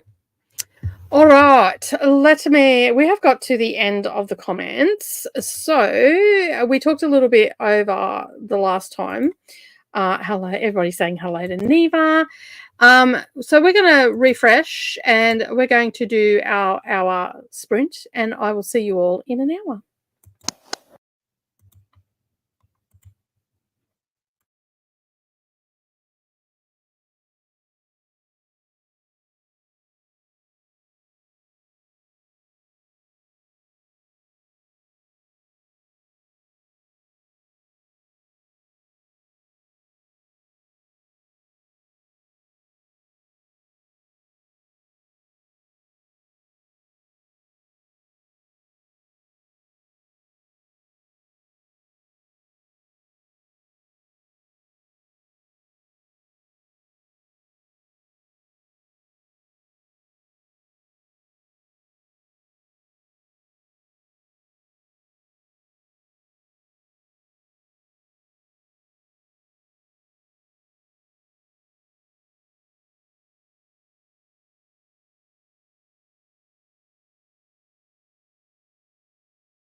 All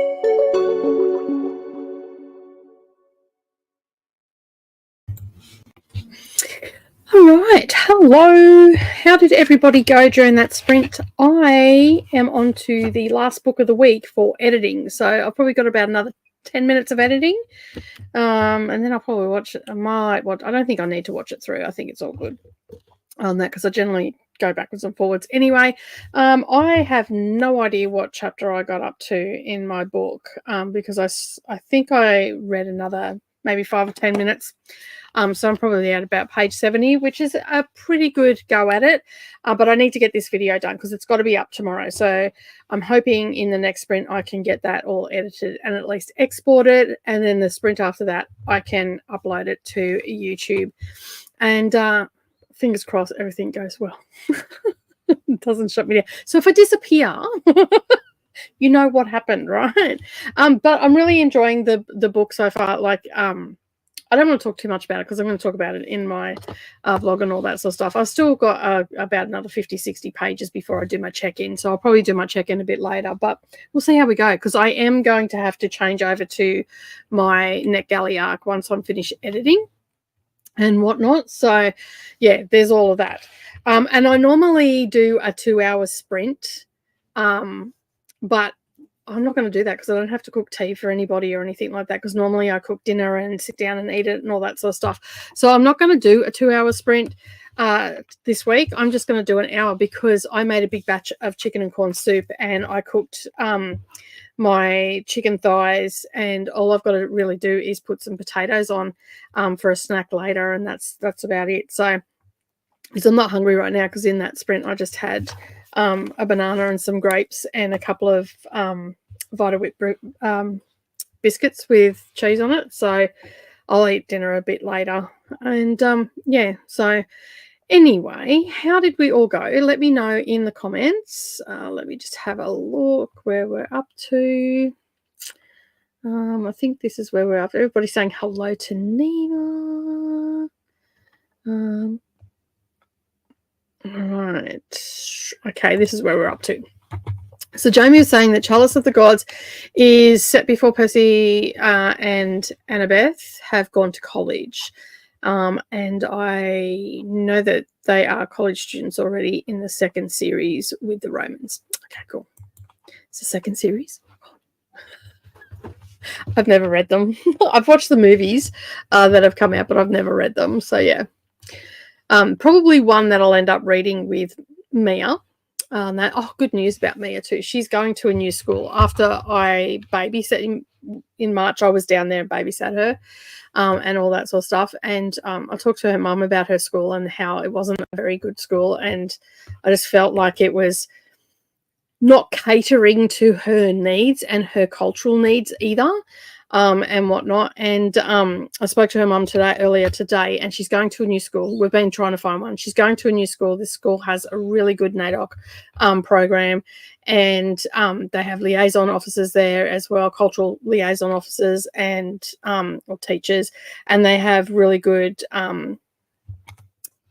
like extra help for education and stuff like that for students that are struggling and whatnot, and they have really good programs in place. So I spoke to my daughter this morning. She was telling me all about it, and Mia was dead set against changing schools, and so she's going from a predominantly white school. There was like 5 that I know of, 5 Aboriginal First Nations people at her last school, and it was very much a white school, to say the least. And her teacher was really condescending and whatnot. Like, I just did not like her teacher at all, the way she treated Mia and all that sort of stuff. I wasn't real happy with it, and I spoke to her mum about it. I said, I don't normally have an input on this or anything. I said, but I've got to say something. And I just said, I told her how I felt. And she goes, you know what, I've been thinking the same thing. So we were on the same page about it. And Mia was dead set against changing because she's got friends there and all that sort of stuff. And it's hard for an 8-year-old to change school. But when she went up to the interview, because she has to go for the interview with her mum to look at the school and what it's about and all that sort of stuff and see if she's got a nice feel for it and all that sort of stuff. And when they were sitting down talking to her, there's over, I think she said 40 maybe 50 First Nations people. There's also other cultures as well in this school, whereas this other school was predominantly white. There was not a lot of, like, I didn't even see anybody from, like, any Asian country or anything there, maybe a handful, that was it. So I think this school is going to be a lot better because the first thing my daughter said was that it's a very multicultural school. So that means that there's a lot of different nations and stuff there, which is exactly what you want in a school, because then they're going to cater more to the cultures as opposed to a predominantly white school. And to be honest, the school that she was going to looked like a prison. Like, it had fake grass and everything. Like, it was just like a prison, and it was just bland, and it was uninspiring. And there was just so many red flags about this school. And I understand that, like, we have catchment areas and sometimes you cannot get around that. And unfortunately, my daughter could not get around that. And it's just had a really disgusting vibe to it. And as I said, I don't like to get involved with that sort of stuff, because that is a parent's job, not my job to say, this, that, or the other. But yeah, I just said to her, I'm sorry, I just can't hold my tongue anymore, but this is what's happening and I just don't like it. I don't think it's fair on Mia. Like, the first day I went there, the second day I went there to pick Mia up from the after school care, because she wanted to still go to after school care. She didn't need to, but she wanted to. And there was me and another parent, and there was a kid screaming, like a kid that was in pain screaming. And there was not a carer to be seen. And I'm just like looking at this parent, I'm like, that kid's in pain. And she's like, I know, where is the kid? And this kid was hiding in the bush because another kid had laid into it. And basically, it was a good 3 or 4 minutes before a carer. And there was 8 carers there, because there has to be, because of the amount of children there. And it was a good 2 or 3 minutes before a carer even came into the vicinity of where this kid was crying. And I'm just like, I don't think so. I didn't want to be that irate parent or grandparent, but it was flicking a switch in my head, I'm telling you. But she starts on Monday. She's super excited. She was even shocked that there were so many First Nations people at the school. She was shocked that there was actually, I think they call them liaison officers. They call them cultural officers. I don't know their correct title, but they basically focus on the cultural side of their education. And so this particular school also has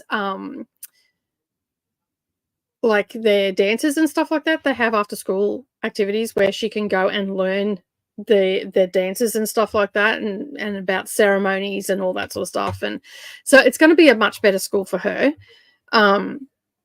than the other school. And quite honestly, I'm glad that I haven't not been down here very often, because I'm telling you, I probably would have went through that school and no one would have been happy. Because I got really frustrated with the teacher, because there was an incident while I was there, and the teacher was just talking to me as if she was a bloody idiot. And I was there for 3 minutes, 3 or 4 minutes, and I managed to get the entire what happened at lunchtime. And I said to Mia, why did you lose your cool? She goes, because no one was listening to me. And that's when most kids lose their cool, when someone is not listening to them. And, there's ways of getting information out of children without being or treating them. Yeah, it just frustrated me. But anyway, it's getting resolved. So, yeah. So that's where I was up to. It's supposed to be after the first series, Stevie, but it is when Percy is a senior in high school. So I would think it would be better to read it after the second series. There you go.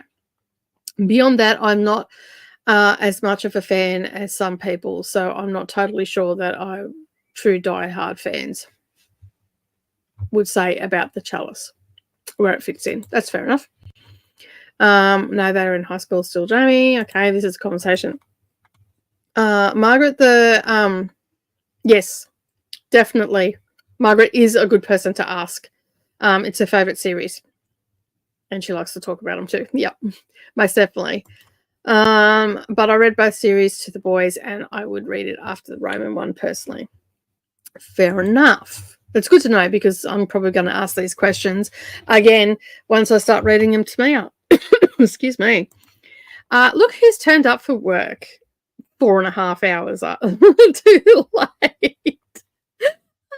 Don't forget, if you are in the background and you're thinking about subscribing and you like to do sprints, I'm here 3 days a week doing long hour sprints. So 6, 10 today, 8+ on Friday. It just depends how our day goes and all that sort of stuff. But yeah, we do lots of sprinting here. So be sure to pop in. And of course, on Thursday, Friday, so Thursday, Northern Hemisphere, Friday, Southern Hemisphere, we have the lovely Neva that joins us as well.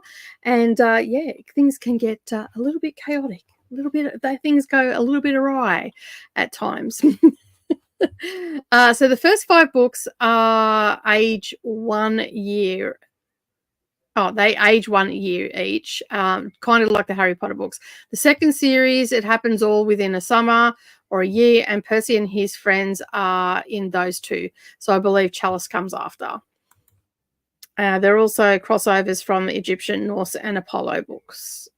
Bretch was also in the comments during that sprint. I won't be in for a few hours because I have school, so I'll see you soon. Well, have a good day at school. Enjoy your all the things that you're going to learn or not learn, or just hanging out with your mates. Depends how you roll at school, I guess. Neva saying have a good day at school as well. I missed all this because I was over in my editing software. Atia got to page, so I was just going to sneeze then, sorry. I got to page 163 of 252 in Love Notes and made some progress with my twisty hair. Cool. Hey, Jojo, how are you? Got to 60% in Chalice of the Gods. Excellent. Nice progress. Finished The Last Olympian. So good. Literally crying. Oh, I'm glad you enjoyed it. The Last Olympian is truly a masterpiece. I haven't read them. See, now you're making me want to read them. It's so many important messages about power, society, and politics. Nice. I'm going to have to add them onto my list, aren't I? I think I've got the first 4 books, actually. 3 books, maybe, on my shelf already, because I'm pretty sure Savannah got them. I can't remember. Or maybe I got them. No, I got them from the secondhand book place. That's right. I just saw that. Got up to chapter 22. Nice progress during that sprint. And Neva is now leaving work. We'll have a safe journey home. And some teachers should not teach. Mia's new school sounds amazing. It does sound amazing. And they have like discos, and they have after school care. They even have on a Friday, instead of doing classes on a Friday, they have what they call mindful activities and sport.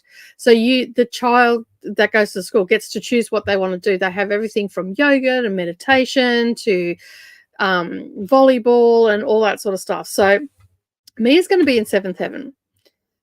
She's a social creature, loves to socialize, loves sport, loves doing all the things. So I can see her really fitting in. It just sounds like this school's made for her. And they do a lot of alternative teaching as well at the school. So if a kid is struggling with learning, which Mia at this school, because they rewarded her with an iPad for bad behavior, she just kept marking up so she'd get the iPad, because every time she marked up, they gave her the iPad. And Mia is a child that can't have an iPad because it flips a switch in her brain and makes her very aggressive. So she has to have limited amounts. So at this school, they have computer lab, but they don't use iPads. So the children go into a separate classroom, and they use the computers that way, and it's only when it's part of the curriculum. So they actually have computer studies or whatever. She's in a composite class, so that's a year 3. She's in year 3, but there's also grade 4s in her class as well, so it's a composite class. And grade 4, they do cooking, but because it's a composite class, rather than split the class apart, the class goes together. So she gets to do cooking and hands-on stuff in grade 3. So it just sounds like a really good school. And they're very aware of what her triggers are, and the fact that she can't have an iPad. And my daughter stressed to them that under no circumstances, if she misbehaves, is anybody to hand her an iPad. So hopefully they'll stick with it. They were very positive, which is good. And they don't do punishment as such, like from one teacher. If a student is having problems or anything like that, it goes to a panel. So there's counselors that come into it, the teachers come into it, the liaison officers come into it from whatever culture that they come from, and they do a panel, and then they work out collectively with the parent and the child how they're going to address it. So if it's a racism issue, then they'll work on how to address that. And if the child still doesn't comply or whatever, then the panel will meet again, and then they basically go into a thinking room where they are with someone like a counselor, guidance counselor, to help them navigate that sort of stuff and to change their way of thinking, essentially. So I think it's going to be really, like, for her behavior and all that sort of stuff, I think it's going to really help, because this other school did not. Because I never had that problem while I had her in school. We didn't have that problem when she was at another school, private school. And then she's gone to this public school, and it's just all gone to crap. And it's at her most formative years in school, so we need to get on top of it. So they're very aware of it, and they're willing to work with my daughter and with Mia and help her get back on track. So that in itself helps me sleep at night, that something's getting done. I think sometimes I sometimes think some people who hate children decide to go into teaching. Yeah, I think so too. I know some of my teachers. I mean, some of my teachers had been in the industry for too long and possibly should have got out. Because then you get the likes of me in the classroom who'll argue the point with you in high school. And that's why I was surprised that my daughter was going into high school teaching. I'm like, are you serious? Like, have you not met your sister or sisters? Like, imagine having 30 of those in the classroom. Jeez, I could not think of anything worse. That's why I'm not a teacher.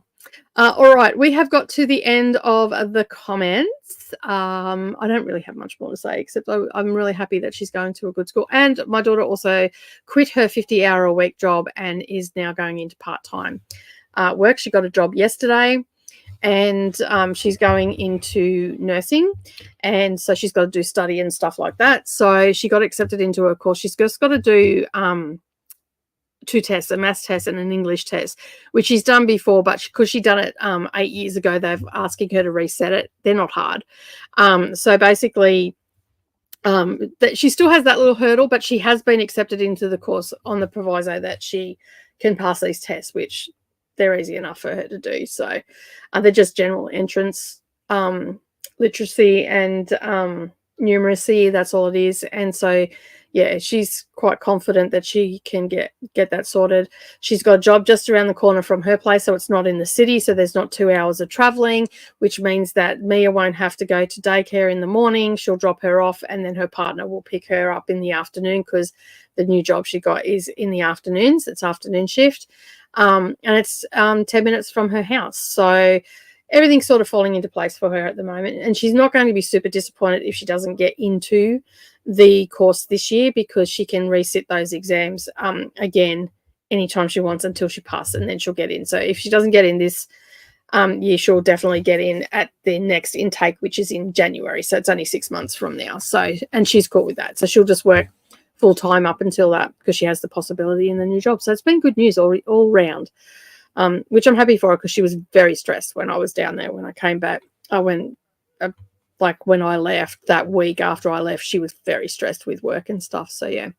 All right, let us go to another sprint, and I will see you all in an hour. Happy reading. Good luck with your progress, and hopefully some of you will get some books finished.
Well, hello. Hello. How was work? I mean, it was fine, I guess. Well, the kids are leaving because school's over for the year. Yeah. Well, college is over for the year. Like regular school's not over. So two of the little boys, they're not that little. They're like 19, I think, or something. I don't know. They've become fond of me, I guess. Weird. But they came in and made like food, like late or whatever. I don't know. It was like midnight, and one of them is leaving tomorrow, and the other one is leaving on Thursday. So like, gave hugs and like all of that, and then they were like, "We'll be back in the fall." I'm like, "Okay, well, have a good summer." To be safe and use protection, you know." And then one of them thought it would be cute to be like, they call me Gina. I don't know why this started. I think it's because one of them didn't understand what someone said, like when they said what my name is, and so he just started calling me Gina. So and now it's like a joke, right? It's like a funny, right? So the kid that does like he knows my name. I'm not gonna like say their name on the internet, but he knows my name, right? And so I was like, "Be safe, have a good summer, use protection." You know what I mean? Because like I'm a mom, like that's what we say. And this child looks at me and he goes, "Don't have any more kids while we're gone." First of all, nice comeback. and then I was like, "Well, don't have a kid. Like, don't come back and have a kid." You know what I mean? The hell. But yeah, I mean, otherwise, like work was pretty, chill. I was the manager on duty, so that's fun. So everybody had to come to me to like ask to go home early, which like not my mom you're messing with, so I don't really care if you leave early. But it was a good shift anyway. Yeah, sure. It was fine. And then I came home and I started looking at the footage that I recorded yesterday for my little mid-month reset. My camera was recording at 4 times slow motion. So I have I have my intro clip and then an entire clip where I was talking about Ari's birthday invitations that are not usable. Okay. Can you speed it up? It like garbles the speech. When you speed it up. Okay. So, I mean, that's fine. I no longer have Ari's invitations because she took them to school this morning because I spent an hour writing 20 children's names and writing the same information on each individual invitation. Next year, I'm just going to print them, to be honest. I was going to say, I would have probably done it online and printed them. I don't know why I did not think of this. You know why? Because I thought it would be fun to like go to the store and pick out invitations. I didn't think about the fact that I would have to then have cramping in my wrist from writing. I didn't think through who was going to have to write on these things.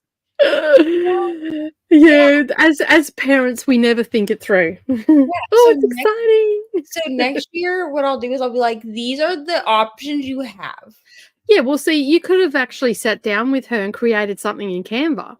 Well, see, past Neva didn't think of this. Okay. Past Neva should have asked next Nicole. year. Yeah, next year, that's exactly what we're gonna be doing. I'll be like, what kind of you want unicorns? Cool. Like, let's do it. It's fine.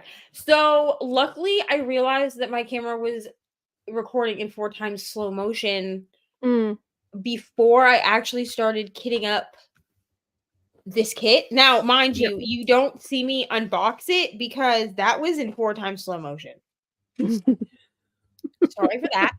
But you do see me like actually kit it all up and all that. So like there's that. I will have to redo my thank God I did not record any of my planner stuff yet. That's cool. That's awesome. I mean, luckily it's digital, so like I could go back and just like take screenshots. I've done this before. When I had a planner channel, I had to do this a couple times where like the camera, like because I used to screen record instead of like record with the camera because I didn't have one. And so what I would do is I would go in and I would like I can like take screenshots and then they send to my phone, right? Because everything syncs. So then they'll be in my phone. So then basically I would just have my phone off camera and like look at it, but it is kind of a pain in the ass to have already like it's like not fun to like do it and then have to redo it. Like it's fun to do it, but if I have to fucking redo it, that's not fun. Yeah, that's fair. That's fair. So what are we reading today? I'm catching up on my Harry Potter pages. Cool. Pretty glad I did not read this section at work. I'm on chapter 19. I'm like halfway through chapter 19. Here's the thing, like this specific section, because I think we're supposed to go to the top of 21, and this specific section doesn't necessarily make me cry, but it makes me emotional. I'm not going to tell you why, because I don't know if you people have caught up, so I don't want to like. I'm at 21. You're at 21? Yeah, okay. And Coda is as well. We finished ours on sprints the other day, but I don't know about it. Well, I don't think there's anybody here that's reading with us anyway. Okay, well, I'll just put the spoiler up anyway. Gosh, where is it? Come here. Thank you. Okay, so here's the thing. The whole section about Dumbledore, like where they read the book or whatever, or the thing, you know, after like Bathilda is found to be dead. I mean, she's just like a dead body. I don't remember what they call it. There's like an actual word for it, but I don't remember what they call it. But she's basically like being used as a puppet, right? Oh yeah, yeah. Okay, in Godric's Hollow, and like, you know, I actually don't know what they call it either. There's a word for it because they say it in one of the older books. They say it in like the 6th book, I think, because Snape is in the 6th book. Snape is Defense Against the Dark Arts teacher, and they say what it's called. Like Hermione says it, and then Harry's like, because there's like a whole back and forth. And he's like, what's the difference between this thing and a ghost? And Harry's like, well, the dead, like it's a dead body. It's a reanimated dead body. But like, he's like, well, the whatever would be solid. Like he says that. And he was like, good job, Harry. Or he was like, good job, Potter. If 5-year-old could have told me that. Like there's like a whole yeah, I can't remember what they call it though. And Hermione explains that like it's a reanimated body that can be used, you know, whatever. Anyway, so when that happens, and it makes me just so sad because like, I mean, obviously, wizard or not, right? Everybody in this world, whether they're a wizard or a muggle, they're still like a human being. Like they're still gonna make bad decisions or do things and then learn later that like they shouldn't have done that thing, right? They're gonna have growth, you know. And it makes me a little like it makes me emotional when Harry, like when Hermione tells Harry, like, I think that you're upset not because like Dumbledore's a human being and he like, you know, grew and like learned and became less ignorant, but because he didn't tell you that this was part of his story or whatever, right? And Harry and then she tells him like he loved you, Harry, or whatever like that. And he's like, this is not love. Like it makes me like a little sad, you know, like, but it's fine. We'll come together at the end. But yeah, that's what I'm reading. I also am reading Binding 13 still, and I started Autopsy of a Fairy Tale. yesterday, like after I got home from work. And here's the thing. This book, I was not expecting it to be so like grotesque. I'm buddy reading it with Laura and Brittany. Yeah. And I actually want to buy this book simply so I can see if I actually think I'm going to pull it up on my iPad to look at the pictures because there's like pictures in it. So this book was originally written as like a Kindle Vella book, which if you don't know what that is, like for anyone, oh, I can turn spoilers off now. For anyone who doesn't know like what that is, it's just they're like short stories that you can only get through Kindle. Like you can read them like on your Kindle or your phone or whatever, right? And it was reformatted like as a book, so it has like a bunch of bonus stuff, including like these pictures. And I just have to say, this is a Beauty and the Beast retelling. The first picture, honestly, I'm scared to even look at it on my iPad because I feel like it's just gonna be grotesque. Like I didn't even pull it up on my phone at work because I was like, I'm so scared of this movie. But it's like CSI meets a retelling. Let Because me just have a look because I actually have it on my Kindle. Yeah, because like even the cover has like handcuffs and like FBI stuff. Like it has it's got a badge and so for those and like that's the cover there. Yeah, I will say there is like a trigger warning thing in the beginning. There's no like essay written on page, she says, like the author says. Rest assured, I do not write about essay. Yeah, but this is not a cozy mystery either.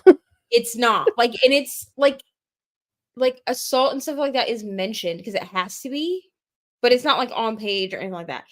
But it's definitely like, I think I went into this being like, oh, it's gonna be like a fairy tale, like a retelling, like because it's Beauty and the Beast. This one is, and I was like, oh, Beauty and the Beast retelling meets CSI. Like in my brain, I was thinking like cozy mystery. This is not a cozy mystery. Did you go look at the picture? The first picture in the lounge room, I assume. Yeah, so it's like inside of a it's like an art, or not an art studio. It's like it's a business. Like he builds furniture. Well, the first picture I've come across is not. It's probably the only one that I've seen also. Because the first picture I come across is a couple standing together with a dog in the background. Then there's files above each chapter, I assume, because I'm just flicking through and trying not to read any of it. Each chapter looks like this. I'm sorry, this is in like dark mode, but each chapter has a file folder above it. Is this the picture you're talking about? That's the first picture. Yeah, so that's not a couple. That's like a No, there's the first picture is the couple, and then it goes to the chapters. I didn't even see that one. Hold on. But yeah, the first picture I'm talking about is and like they describe like what it is. Bro, it's so grotesque. Like it's so that first picture is like every chapter leaves off on like a cliffhanger. And there's no audio for this, so like I have to read it with my eyeballs. Yeah. So the first picture that I see is like he's in a room, there's a chair, there's a table, and then it looks like he's got like a chandelier in his head. So he's been made. Wait, the couple one you mean? Oh, you mean No. The one you showed? Yeah. So I'm trying to think of how to explain this without, like, I don't think this is necessarily a spoiler, but basically he's been made into a candelabra. Yeah, that's what it looks like. He's been made into a candelabra. That was the word I was looking for. Which I think is where they're like pulling in like Lumiere. Because this is a Beauty and the Beast retelling. Interesting. The Beast, like I think the I don't know. This is just a theory, okay? So we know that the main character is like our Belle character. Like even her name is Isabel, but her dad calls her Belle, right? So it's obvious. And then I'm pretty sure, I think this is a theory. I don't know. I'm only on like chapter 3, okay? So I don't actually know what's happening.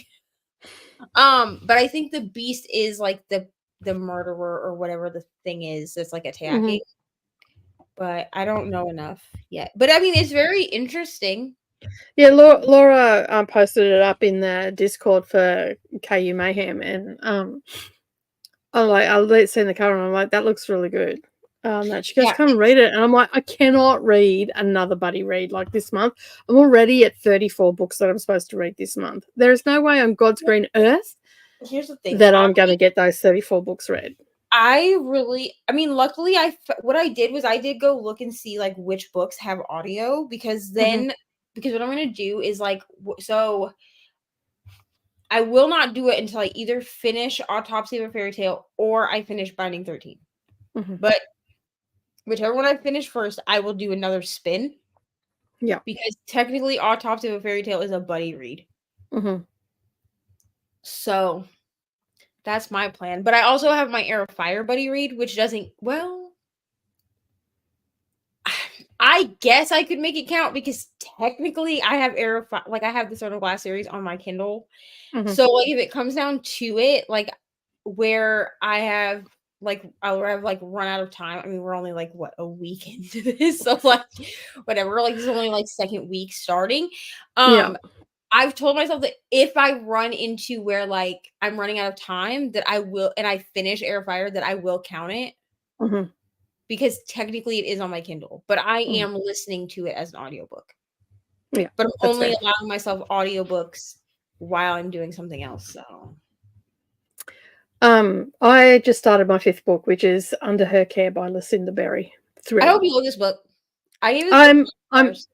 I'm enjoying it right now. So far I've done good. I've started out with like a Thursday Murder Club book was the first one. Then I went to a dark romance. Then I went to thriller. Then I went to contemporary romance, literary fiction, and now I've gone back to a thriller. So honestly, the picking gods are smiling upon me. I'm so glad that it's working out for one of us because if you haven't DNF'd any yet, so sorry that my vlog was like a little bit late.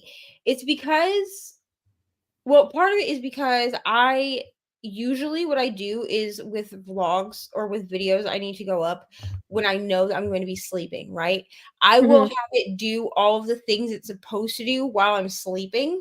Yeah. And then right before I go to work, I will just upload it and make it live, right? Well, I did not do that on Monday. I messed up and was like, oh, it's fine. I'll be able to get up. And then I didn't. So it's fine. But then I got home last night from work, and it kept giving me a copyright claim. And I was like, there's nothing in this video that's copyright. Like literally nothing. Like the only things that I ever get copyright claims for are my cover videos where I'm like singing. But I make sure before I cover a song that the artist allows for it to be covered, they'll allow it to be used on the internet. So I've never gotten a strike. They've always just been claims, and it'll just be a note that says like this song or some of the media that you've used is under a copyright, but this artist allows their stuff to be used for copyright. Okay, cool. So I was like, there's nothing in this vlog. Cause I was like, I don't sing in this vlog. Like, I don't do anything in this vlog. Plus, like, I made all the I filmed all the vlog clips while Ari wasn't home, so I wouldn't like risk having a TV.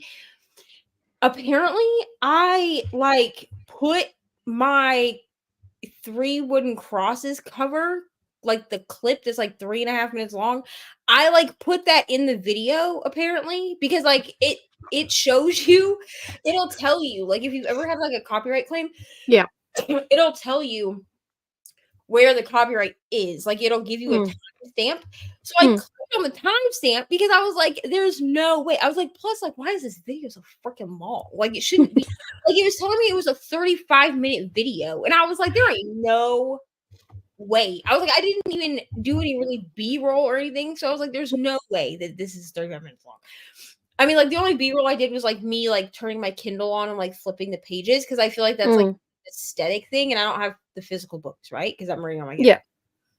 So I was like, that's weird. So I click on it because it's like a 3.5-minute section, and it skipped to that section, and it's me singing. And I was like, could you imagine if I had just been like, because sometimes I'll just be like, forget it, whatever. Like I could have seen myself being like, it needs to go up. It's fine. Could you imagine if you were just like minding your own business, watching me talk about DNFing 2 out of 3 hockey romances? Well, actually, one of them was not a hockey romance, but that I've now DNF'd 2 out of 3 contemporary romances, and then all of a sudden you just get a random A random singing.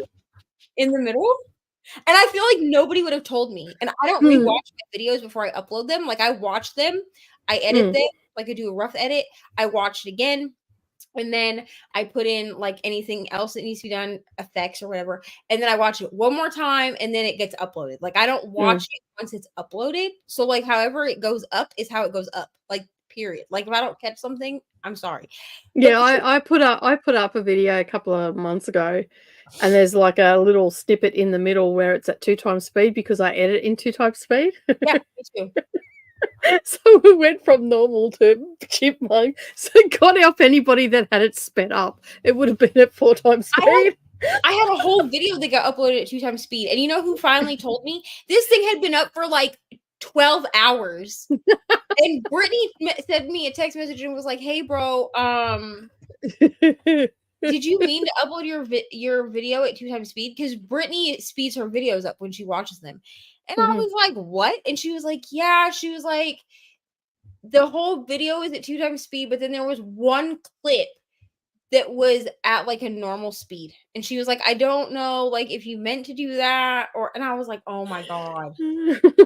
And I didn't change it. I was like, you know what? 35 people have watched this video and not one of them was like, "Hey girl." But that's like that was like Brittany with her chair. Right. So like either y'all don't be here's my thing. Either these people that watched it, they either don't actually watch the videos. That's what I like. They use them like I do, like where I'll turn them on at work and I'll just like listen to what's going on, or y'all have just gotten so used to listening to things sped up that you just assume that your YouTube was already sped up. So you're like, "Oh, you know what I mean?" That's I'm funny. just like, it's fine. I'm not even going to like mess with it. Like, I'm not even gonna like. What's the point? Like 35 of you watched it and we're fine. So Stevie has gone off to bed. We'll see you tomorrow, Stevie. That's hilarious. I wish I had seen it. I missed it, obviously. I was just like, what? I mean, it's probably from like a year or so ago, but I was just like, not a one of y'all. Not a one. That's funny, yeah. A loyalty. Atia finished twisting their hair and are now migrating to the bed. That's fair. You've been up for a while. Jessie has also called it night as well. Finished 4 to 6 chapters in of Golem and the Genie by Helen Recker. I also completed 6 in Murder with Earl T by Karen Smith. Nice. Lots of progress there. I got to page 216 of 252 in Love Notes. Didn't expect to finish it tonight, but here we are. There you go. That's what I love about really long sprints. You get a lot done if you really knuckle down.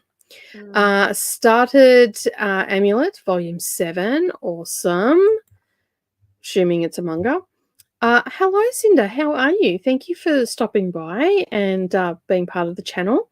Up early to do some work. What work are you doing? But welcome to the channel. And yeah, are you also reading as well? Let us know what you're reading in the comments as well. Jamie is almost done with People in Trees. It's a 3.5 to 4 star. I'll probably just skip this book then.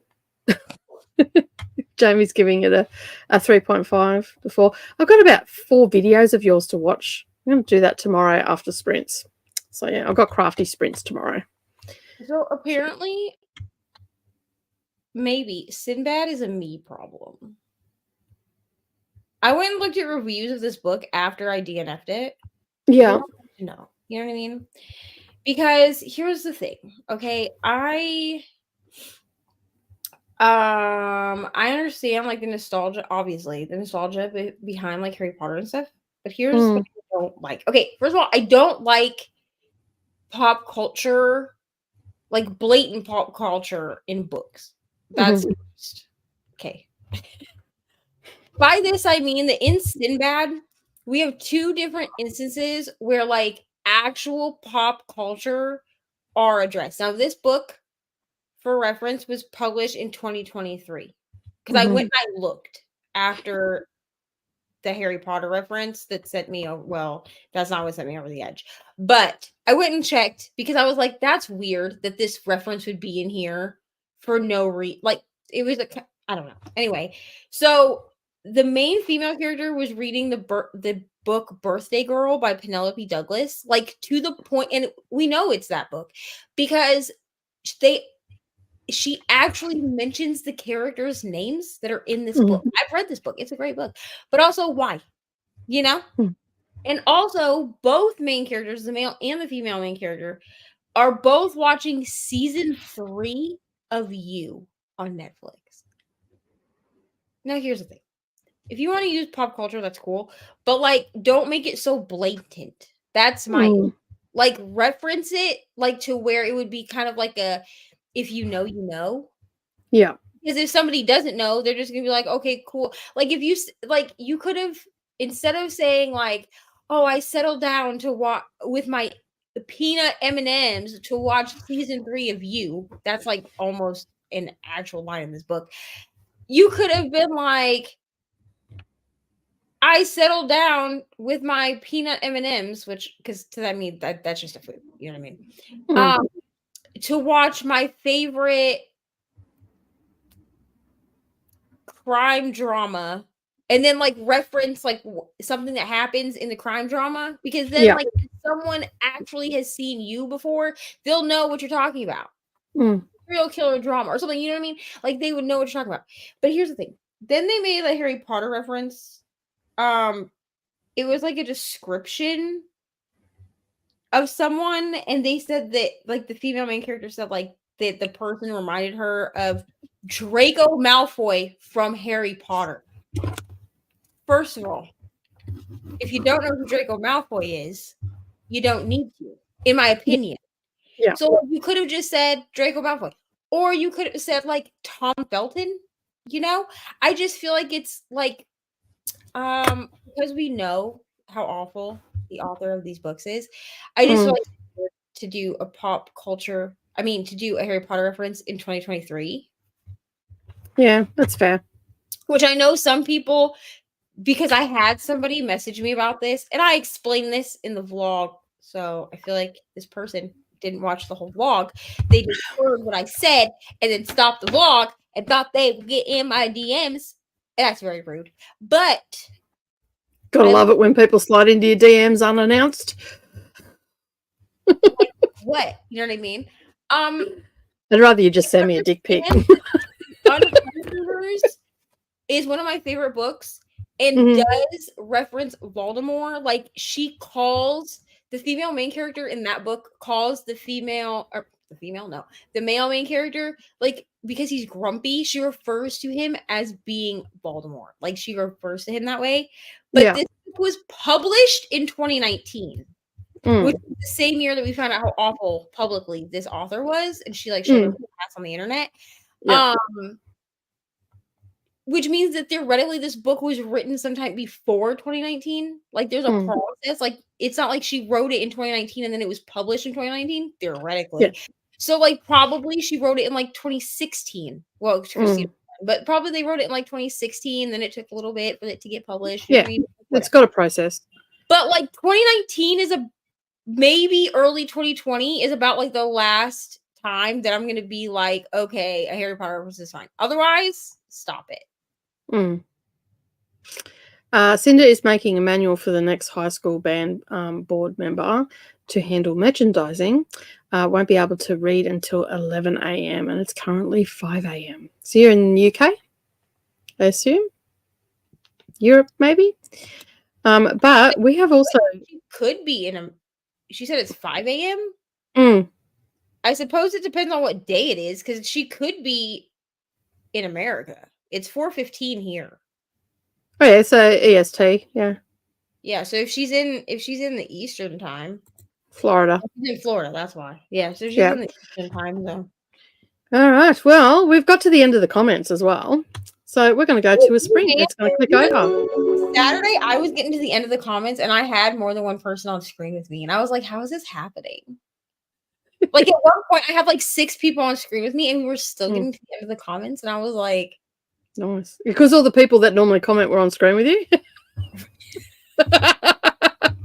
Anyway, we'll see you in an hour.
Oh, hello. How'd you go? Finished my Harry Potter pages Cool. and then proceeded to watch videos. Did I actually read anything else? No, I didn't. So, but yeah, and I also went on a hunt for the like jumbo glue dots that I have. Yep. I appear to be out of them, Oh no. which like is fine. Like I have putty or whatever, you know. But you know, I'm partial to my glue dots, so I'm gonna probably order some. But I also don't want to order any because Sam is supposed to be bringing me the rest of my diamond painting stuff, and I know I have glue dots in that.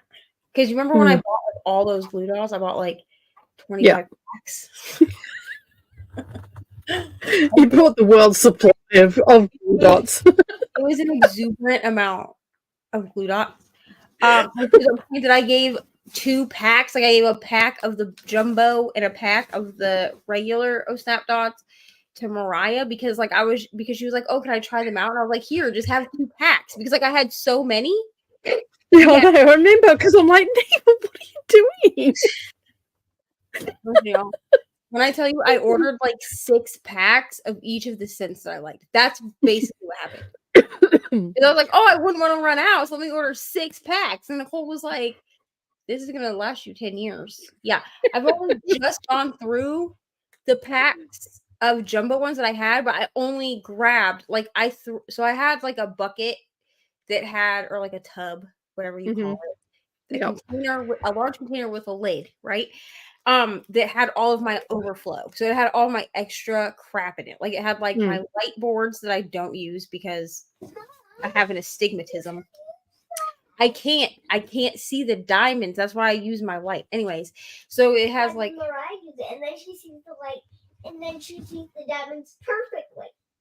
Yeah, but Mariah doesn't have an astigmatism. That's why. So anyway, it has like my light boards. It has like extra like shitty pens. You know what I mean? Like by shitty pens, I mean like the ones that come in the kit. Which I mean, I know some people use those, but my arthritis could never, or my carpal tunnel could never.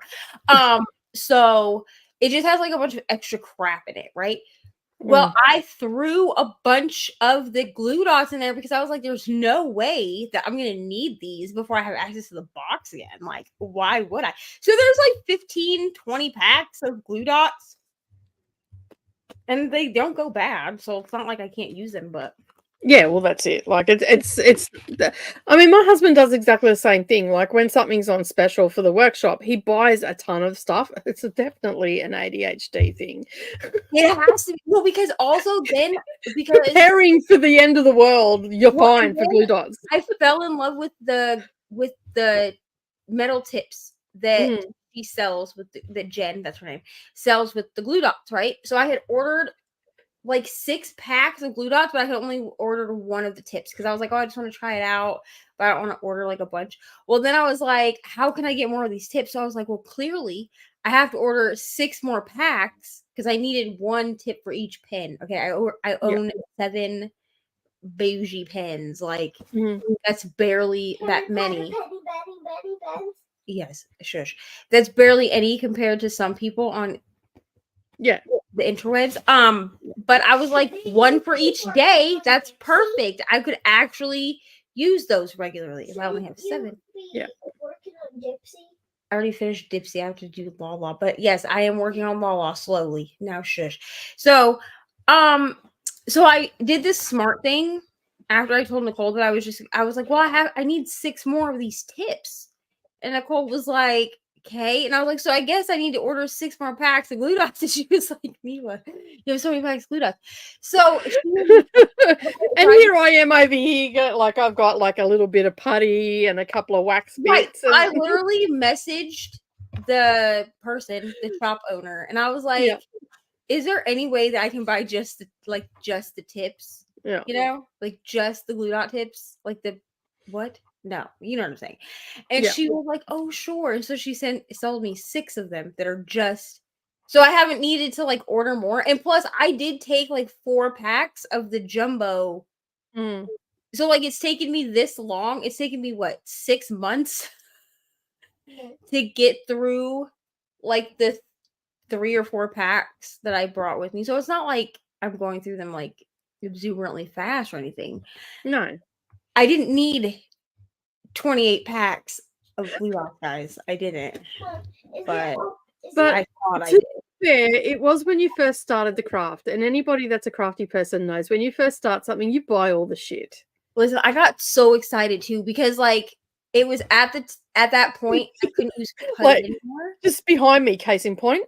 Well, the thing was is like Nicole, remember, I decided to try the glue dots just for the single tip, right? And then Yeah. right after I tried them for the single tip, she released the jumbo ones, the ones Yeah. for the multiplacer.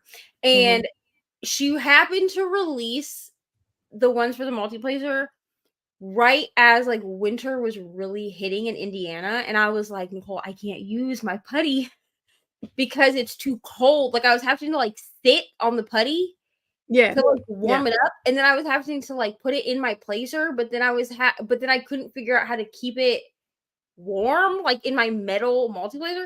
And I was like, I'm just gonna order, I think I even said like, oh, I'm just gonna order like 1 or 2 packs. Well, then I needed to hit the $35 for free shipping, so I ordered like 24 packs. And then it was the whole, I remember, like, I was there, like, going, like, I did a whole unboxing just for Nicole, because it was embarrassing for me to put that on the internet. And I was like, look at these, and I just like fanned them out. Like I literally went like, look, which this is only 4 packs, okay? Just imagine if there was just like, and she was like, imagine that times.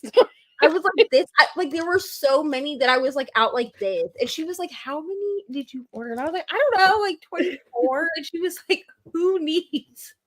No one needs that many glue dots. She was like, because listen, actually, all 3 of these, not these, because these are the red hot ones, so these are like more recent. Yeah, but all 3 of these, so s'mores, mocha latte, and chocolate caramel peanut clusters, these were all in the first order that I made. And as you can see, like most of these aren't even half empty.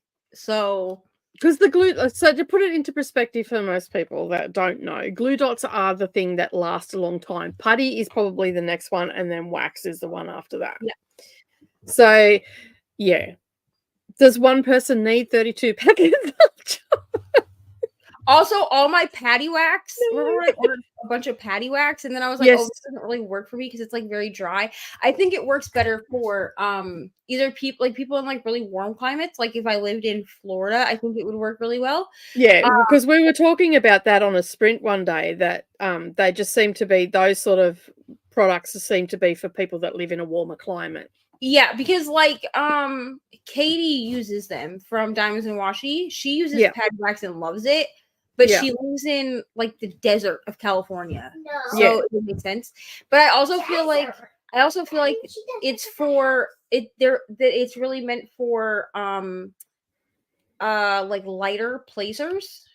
Yes, like if you're a heavy-handed, if you're a heavy-handed placer, they don't work as well. I will say that I do like what is it called, like the patty wax extra sticky or whatever it is. I did like that because they sent me like a sample of it, but you can't get that scented. So yeah, and you've got to have smelly things.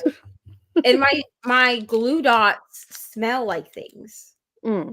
I feel like people probably think I'm cracked sometimes because like I know that I have my camera on when I'm like reloading, and I'll just be like, I have pretty places. I don't even use them to place. I just sniff them. What flavor? This one is something. This one was like the evergreen one. Can I smell it? Forbidden Woods. Can I smell it?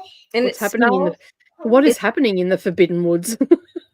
It smells like evergreen trees, kind of. Yep. And like, in a moment. And like, you know how it smells like right after, like grass smells like right after it rains? Yep. That's what it smells like. It's just like a very like fresh scent. I will say that my patty wax, I saw somebody else say that what they did with their patty wax when they realized it didn't work for them very well, their scented patty wax, is they put it in a wax melter. Because that's all it is. It's just wax. So they put it in a wax melter so they could smell it. I mean, honestly, I have this wee wax, which I'm too heavy-handed for this, but I want it. So like, cool. But sometimes I just open it because it smells really good. Midnight pomegranate. But I like won this during something in North Court November. That's when I won it. But I have it like sitting. Sometimes I'll just set it on my desk and then like a candle. I commented on a video and then she spun my name and I was like, oh, I never win anything. Well, I had dinner. I had chicken and corn soup and crusty bread. And I watched another 45 minutes of Premonition with Sandra Bullock in it because I haven't seen this movie before. And Julian McMahon. I've never seen that either. It came out in 2008. It's got Julian McMahon in it from Charmed. Cole from Charmed. Nope, does not ring a bell. And I love Sandra Bullock. Yeah, I've never seen it before either. And I'm like, I thought I'd seen all of her movies, but I hadn't seen this one, and I'm watching it, and it's like, yeah. Also, I saw your announcement about the Practical Magic read-along, and I DNF Practical Magic. I'm gonna be real. I was very bored. By the way, Practical Magic the movie is like one of my favorite movies. Like, it's my favorite. I watched it last night. Like, that's how the read-along happened because I mentioned that I watched it last night. I don't care. Like, to be honest, the Lime and the Coconut song, you know, by who is it? Jimmy Buffett, I think. Yeah, something like that. That song, like, if it comes on, like, I immediately will be like, Midnight Margarita, even though that's not part of the song. Okay. No, I know, but still. I DNF'd Practical Magic, but now I'm like, maybe I could like it with friends. Well, we're reading the 4 of them because there's 4 books in the series. Even though Practical Magic was written in 1995, and then the other 3 were written in 2017 to 2020 and 2021. Yeah, because the author suggested you read them in publication order. Either way. Similar to the Hannibal Lecter books. How you read them in publication order, even though technically Red Dragon is a prequel. Well, I checked out the Goodreads today, and off the author's website, it says you can read it either way, either in publication order or chronological order. But chronological order would make more sense because you get the background of the ancestor of how, and then you get the background of the Arnies and where they ended up. So, yeah. So I'm going to read them in chronological order. So, and it doesn't start till September anyway, so you got plenty of time to think about it. Thank God, because I didn't see when it was supposed to start. I just saw it pop up. Sure. Yeah. So September it starts because I've got this in June because I will be dead in June. No, because I've got the Poppy Wars starts in July and August. We're reading the 3 books. Oh, I will do that with you in July. Yeah. Yeah, so that starts in July. Thanks to Brittany. She goes, I'm not doing it. You can do it, Nicole. And I'm like, yeah, all right. Because I really want to read the Poppy War, but I need to find them. Maybe my indie bookstore has it. I have signed copies, and the new covers are coming out soon. Shush. Anyway, I need to find them in hardcover. That's what's hard to find. Because I can go to. Well, they're bringing out new covers for the Poppy War. They've revamped them, so they if you go and look on RF Kong's Instagram, it's a few posts back. It's probably about 4 or 5 posts back, maybe a bit more. But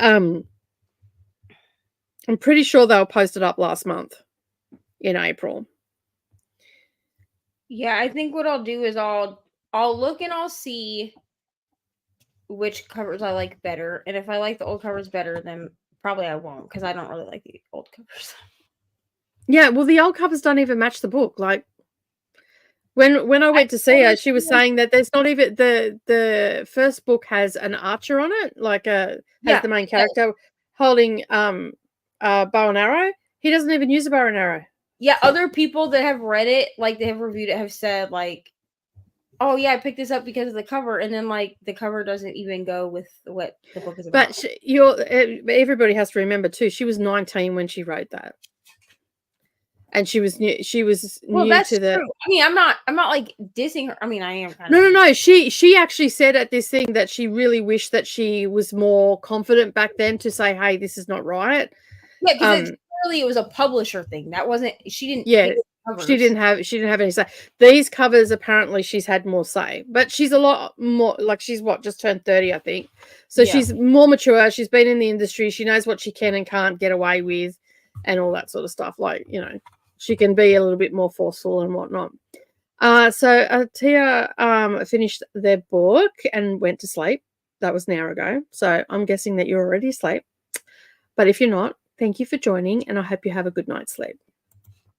Jamie finished their book as well, maybe a 3.75 book for me. Not awful, but I would not be surprised if a lot of people DNF'd it. Yeah. I actually don't know anybody that's read it, to be honest, except for you, Jamie. I know that my daughter has it on her shelf and I have the possibility of reading it, but Jamie says the internet is getting glitchy, which often happens around this time. So maybe, so I may be getting a longer sprint working again in 5 minutes' time. That's fair. It's all good. Good morning, Jean. How are you? I feel like I only just said good night to you. Are you up earlier than normal? Getting ready for work. Awesome. Patricia has come back after going to sleep. Good morning. I read the first 60 pages of Binding 13 and got too intimidated to start it last night, so I went to bed instead. Yes, it is a bit of a chonky book, isn't it? Very chonky indeed. Yeah, I didn't read anything in that sprint. I just basically, watched a bit of TV and had my dinner. I was chatting to a friend as well. And and I got another container today for diamond painting that holds 60 little jars. So that came in the mail, and now it's got its all little numbers on it because I only use the number system. So I now have that, which means that I'll be able to start. I've got one more to come. I don't know why they didn't come together because I ordered them from the same place. But anyway, these are only $15 on AliExpress. So, and they're similar to the other ones that I use in these containers. This one, which zips up and all the rest of it. These are ones I take when I'm traveling and whatnot because it's got room in them. But I thought I'd use this one I need one that has, I need another one. So I've got 90 because I have a Heaven and Earth design one there that, and I'm only doing one of them at a time, that has 95 colors in it. I think it has 90 or 95 colors. So I've got another one of those coming. And once that comes, then I will hopefully have my new diamond painting room set up and I can get stuck into it because I can just leave it up because it's a real big one, the Heaven and Earth one. I'm either going to do that one or I'm going to do my Witchy Autumn one. I don't know. I have many choices. But at the moment, I'm just doing some little ones just so I've got some finishes. Whatnot. What are you working on with diamond painting, Neva? I've started Abby Cadabby. Oh, okay. Because I thought that I didn't have another small round, and then I was like, oh, I know what Abby Cadabby. So we're doing her, and then... Isn't that the one that all the drills went missing because someone decided to... Oh, no, that was... Lala and Power Circles. That was... Oh, that was Potato and... Potato. Yeah. Chip and potato. Potato. But I did, because I did chip, Yeah. but potato is not completed. Yeah. Potato not completed. The last time you Because somebody it was on. I thought it was potato really good. potato was put on hold because somebody got into mommy's diamond painting and dumped a whole bunch of the diamonds, remember? Yeah, it's okay. It wasn't for me. I know you already apologized. I forgave you. I forgive you, bro. These things happen. But we learned a lesson, right? All right then. But yeah, so I have Abby Cadabby here. She has like What does 3 this freaking say? ABs, which is ridiculous. Finish. 3 ABs, a glow in the dark, and a fairy dust. Holy crap. So the glow in the dark is black because they seem Mhm. to do this with a lot. They didn't do this with the Harry Potter ones, which I was actually a little surprised. Mm. But all of the Sesame Street ones, they do a black glow in the dark. So they do like the outline. Mom's is coming glow in the up dark. for school. Yeah, it's all right. It's not time to get up yet. Lunchtime. And then she has a fairy dust diamond that I believe. Yeah, her fairy dust diamond is kind of like just dispersed. It's like a white color. I think. Yeah, it's like a white color. Mm. It's just in like certain spots. So there's like some like in her hair ties are fairy dust. And then there's a couple of spots like in her skirt, like in the skirt of her dress. Jesus. Yeah. And To be then fair, it is like 5 o'clock in the morning. right. You're not supposed to be coherent at this time in the morning. And then the ABs that are in here are like her entire dress. The blue in her dress is an AB diamond. Yep. Which is great for me. We love that. There's and her eyes are ABs. The blue in her eyes are ABs. Yep. And then and then there's some. Mommy. Hold on, Ari, you're interrupting.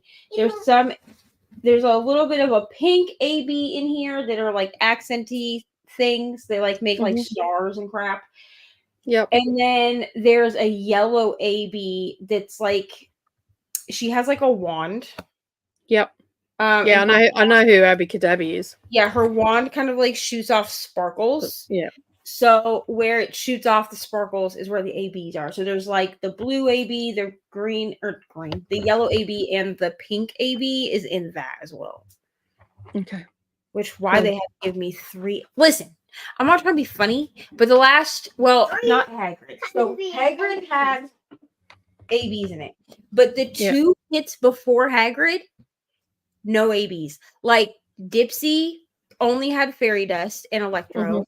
Lala only has fairy dust and electro. I think she might have something else too, but no ABs, right? Yeah. And then like Hermione didn't have any ABs, I don't think either.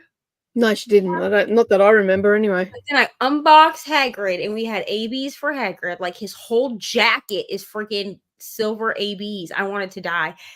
And then now Abby Cadabby has 3 ABs. Ma'am. First of all, you don't need to be that blingy. You know what I'm saying? Fine. It's fine. Well, Abby Cadabby is a bit of a sparkly sort of But character. I will say, I have not had a kit yet that has no 310 because that's one of the things on my. I guess I could post it to Instagram. I haven't shared it because I didn't think anyone cared. But I'm doing like a bingo board, like a diamond painting bingo.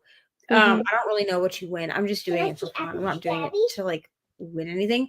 But one of the spaces is in a moment. Sorry for interrupting. One of the spaces is do a kit that has no 310. I don't think I have. I've never done a kit. I mean, I've only done 20 kits, okay? So like it's not like I'm a professional diamond painter. But in like the 8-10 months, whatever.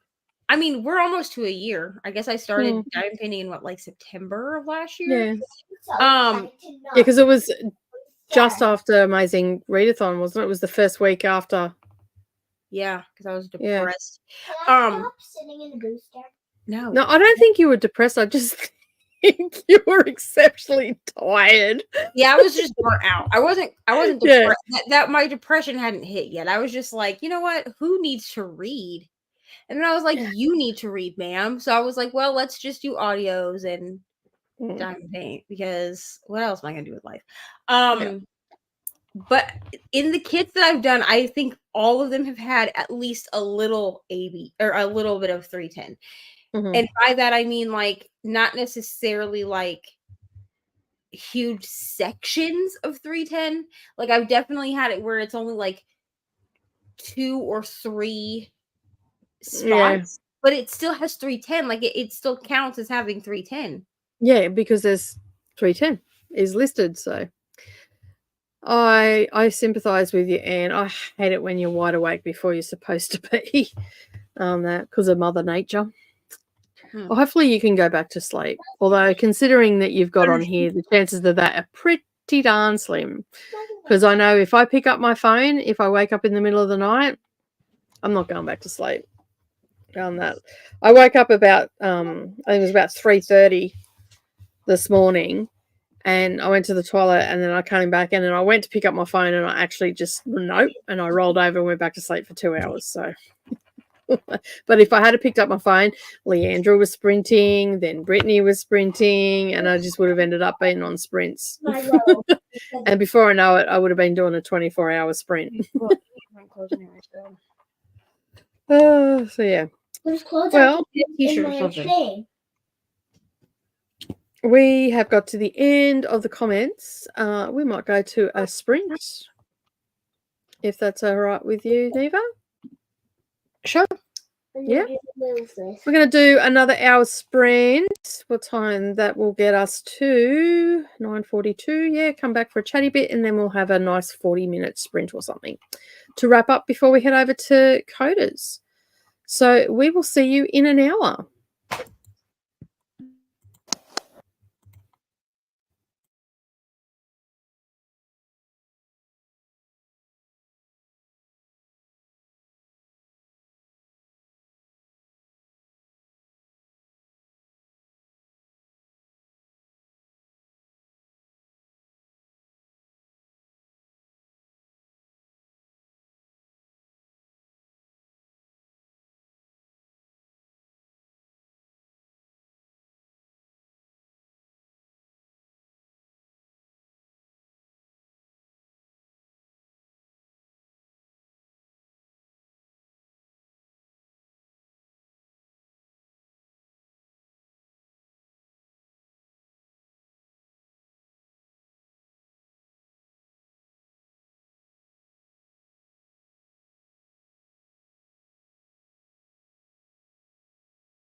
All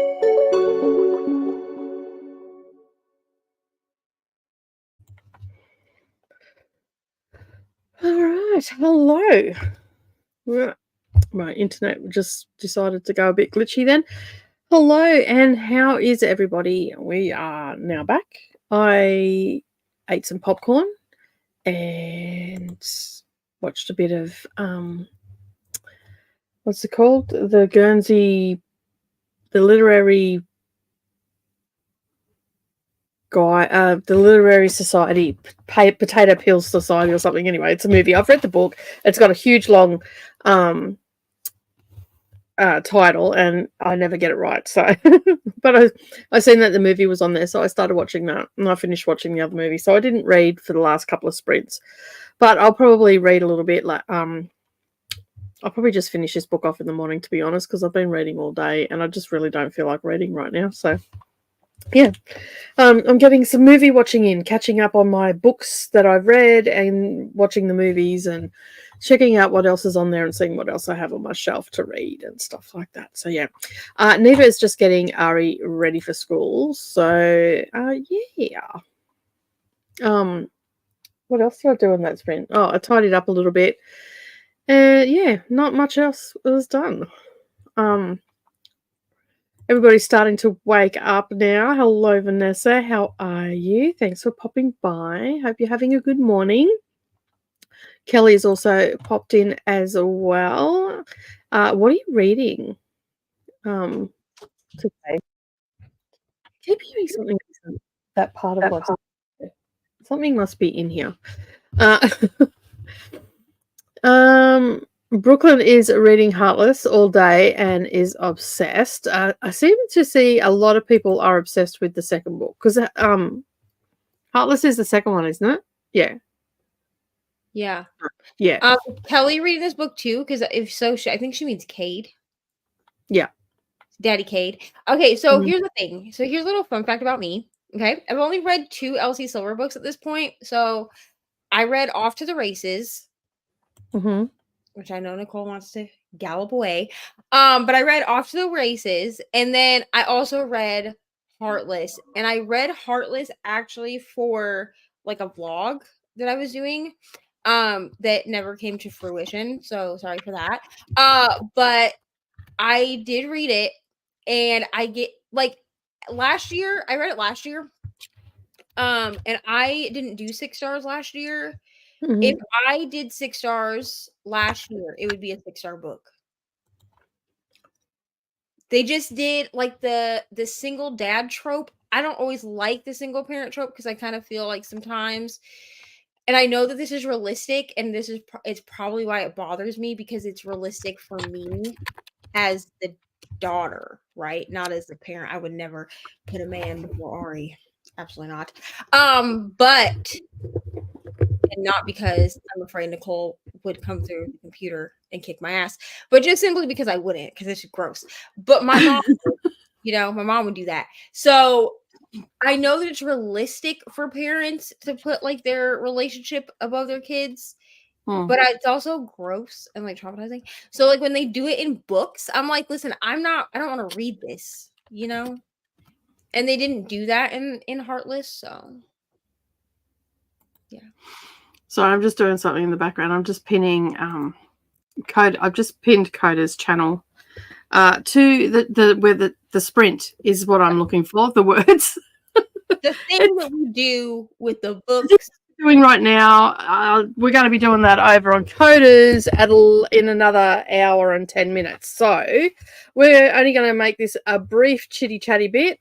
Then we're going to do a 45-minute sprint, and then we'll come back for the last 15 minutes, and then we'll head over to Coders. Are you joining Coda today, or are you going to sleep? I'm going to join Coda for a little while because I'm going to go. Listen, I got McDonald's yesterday for breakfast. Okay. I had it DoorDash to my house because I didn't really feel like leaving. But here's the thing. So I have an egg allergy, so I can't eat the round egg, like the real egg that they give you. I have to eat the folded egg, which is like basically plastic probably, but it's fine. I can eat that, but I can't eat like, because the round egg, people don't believe me when I say this, but I worked at McDonald's for 4.5 years. Like, I know what I'm talking about. The round egg is actually an egg. It's just that it becomes perfectly round because they cook it in a mold. Okay? But you cracked the damn thing. I know, because I used to work the grill. It was very hot. Breakfast was the worst time to work the grill. I hated it. Okay? Because you had to scramble eggs on one side, and then you had to do meat on a different. It was just stupid. Anyways, so I can't eat the round egg. So yesterday I ordered a sausage and cheese McMuffin, but like, because it didn't have the folded egg, it just didn't hit. You know what I'm saying? So I convinced my brother to drive me 5 minutes to go get McDonald's after Ari gets on the bus. So. He doesn't even like breakfast food, and he's still gonna drive me there. So I'd have heartburn for a month if I ate Macca's for breakfast. Like, honestly, here's the thing. It's the only thing about McDonald's that wasn't like completely ruined for me when I worked there. Because like, I find that when I work somewhere that serves food, I don't want to eat that food. Like Taco Bell, like, no thanks. You know what I mean? Like, I don't want to eat that. But McDonald's, like, I'll eat like the nuggets and I'll eat like quarter pounders, but like, I will destroy some breakfast from McDonald's. So yeah, no. she's like, no, thank you. But yeah. But then we're not we're getting that way. But prior to that, we're not really a fast food Family. Well, populations really like. Yeah. Which that's like we're getting to that point, but takeaway is really expensive here for us. Listen, takeaway is really expensive here for us too. I mean, it used to be cheap. You know, that's why America is so has a weight problem. But that's yeah, well, we're not far behind you. no, you cannot go to the bus at 6:50. You have an hour before the bus comes, dude. I have to go to the bus at 7 at 6:30, and it's no, ma'am. And it's past 6:30. No, ma'am. You leave for the bus at between 7:30 and 7:45. Not at no 6:50. You'll be standing out there for an hour just by yourself. Absolutely not, ma'am. I would stay out there. I really want to go. Absolutely not. You're not going to the bus at 6:50. I'm sorry. Go to school. I know, but no one's at school yet, so. I can't sit there and wait. Not for an hour. No, ma'am. I can't even stand there and wait. Not for an hour. No, ma'am. Patricia read 57 pages of Binding 13 and looking forward to but not an hour. That's 30% mark where I can put it down. Why 30%? We're at the bus, but I don't. Because that's the readathon. Read along at 30%. She won't be able to put it down. So I'm about there, and honestly, the only issue that I've been having with this book is that, first of all, it is very like not put downable, like very like bingeable, right? The problem is that some of the chapters are like 40 minutes long. Okay, first of all, who has time for that? I am a short chapter girly. Okay, I will say that explains why the audiobook is in 2 parts. But like the last how long's the audiobook? Long? Let me just look on Everand for you. But the last chapter that I read was 42 minutes long. It's like the length of a fantasy book chapter. I was gonna say, well, I don't know any different because like some of the Harry Potter ones have been up there too. It shouldn't be that long. So the audiobook, part 1 of the audiobook is 15 hours and 11 minutes. And part 2 is loading 10 hours and 40 minutes. So it's a 20 almost a 30-hour audiobook. If you do both parts. Which of course you're gonna do both parts. You can't just listen to part 1 and then be I was gonna say you have to listen to both parts to finish the book, don't you? And then when you sit on the porch in the morning, I'll go read your book. Well, But, my video is here. edited and whatnot. It's ready to export. I didn't export it that one in case it booted me out, so I thought I'd wait for the last sprint and do it then. So if it boots me out, you can all just go to Coders. So that's why I've pinned the comment and everything there. So that is the link to Coders next live stream, and it is pinned at the top of the channel now. So it's all good. What are your reading plans for the rest of the day, Neva? my reading plans are I want to read some more of Autopsy of a Fairy Tale. It's intriguing. Like, it's not it's grotesque, but it's cool. So I want to read some of that today, and I do want to read some more of Binding 13.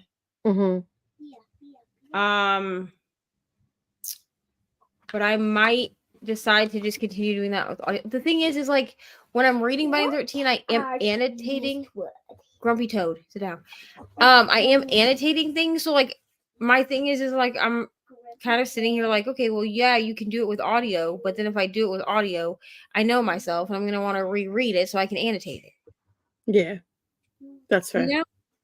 So I'm thinking what I'll do is I'll probably, because Autopsy of a Fairy Tale is not super long, so I can finish that and then I'll do another spin and I'll kind of just work on Binding 13 around other books, just because it's so like, I just don't understand why it needs to be 600 pages, but that's fine. It's fine. But you read like a 700-page hockey romance, so. Oh, Pucking Around? Yeah, but Pucking Around is much more like, Pucking Around is also like faster paced. Oh, okay. You know what I'm saying? Mm-hmm. Like, I'm not saying that Binding 13 is slow, but there is just a lot happening that has to be like explained. So it's definitely like slower than Pucking Around. You know? That makes sense. Yeah. So what are you annotating exactly in it? In what? In Binding 13. Okay, so my annotation system is very simple. You ready? Yeah. Yeah. Basically, I just annotate for clothes. No, ma'am. For quotes or things that like stick out to me. I'm not like that person that like, okay, Ori, who annotates like has a key. I don't know what this word is. Alligator.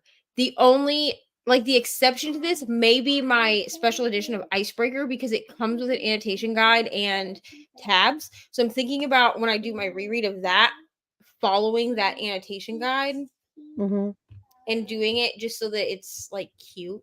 You know what I mean? But for the most part, like when I annotate books, the reason I don't use tabs a lot, or if I do, they have to like match the actual book, is because I don't let them stick out very far. But also, like I can have a tab, but I'm not necessarily going to know what the tab is for because I just highlight for quotes. Like I don't or annotate. Yeah. I'm not like I don't like pick up a fantasy novel and then like annotate for like world building or like swoon worthy or none of that shit. I just annotate things that I like about a book because then when I go back to like look at said book to like write my journal or whatever, or someone asks me like, oh, what's a quote you liked? I can go like find it or whatever. Yeah. I'm a little bit jealous of people that do annotate, like do have like annotation, like a finished. I mean, I'm pretty new to annotating anyway, right? So I only really started annotating in like 2021. So like I've watched like the annotation. Can I sleep for 5 more minutes? Sure. But you have to lay so that your feet are not on your bed. I have watched like people's annotation videos and stuff like that, and I think that's really cool. And it like makes sense to me. But this is another reason that I'm gonna be getting the Cobra. That's a snake. Kobo. Oh, Libra. Mom. a Kobo Libra color because Kobo. I think that maybe it will. You know the boy Kobo? The I have bow no in the idea. show? Kobo? Sure, lay down. No, lay down. I think that maybe that will help me get my feet wet with like truly annotating. Mm-hmm. Because I don't know if anybody's looked into this thing, but this is like what we wanted from the Scribe, the Amazon Scribe. Yep. Not necessarily the color, but just the fact that you can write in the margins. Mm. Like you can actually write in the margins. So On the Kobo. On the Kobo, right? So I will say that probably the Kobo. I don't know when it will get to me because it's like a pre-order thing. Yeah. But I'm getting the white one because why not? I mean, I can't get a white Kindle, so I might as well get So I might as well get a white Kobo. You know what I mean? Pink Kobo. They don't make a pink Kobo, Ari. Can you ask them to make one? Sure, I'll request it just for you. Pink Kobo. Okay, I'll request it. I want my own. All right, I'll request it just for you. Okay. But I'm probably only gonna use it for Libby because Overdrive/Libby is like a native app on this device. Yeah. And then also Stuff Your Kindle Day or Stuff Your e-reader day. Yeah. Technically it becomes that if you're stuffing your Kobo, right? So yeah. All of my like free books that I get all the time will just go on that device. Just to keep them kind of like separate, because that's what I was gonna do with the Nook, but then the Nook is shit. So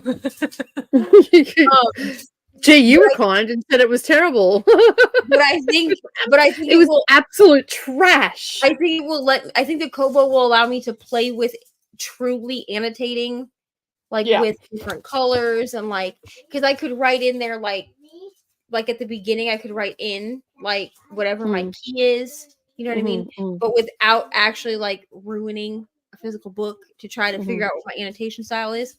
Because that's what freaks me out, is like ruining a book because I can't figure out what my annotation style is, you know? Yeah, I just don't bother.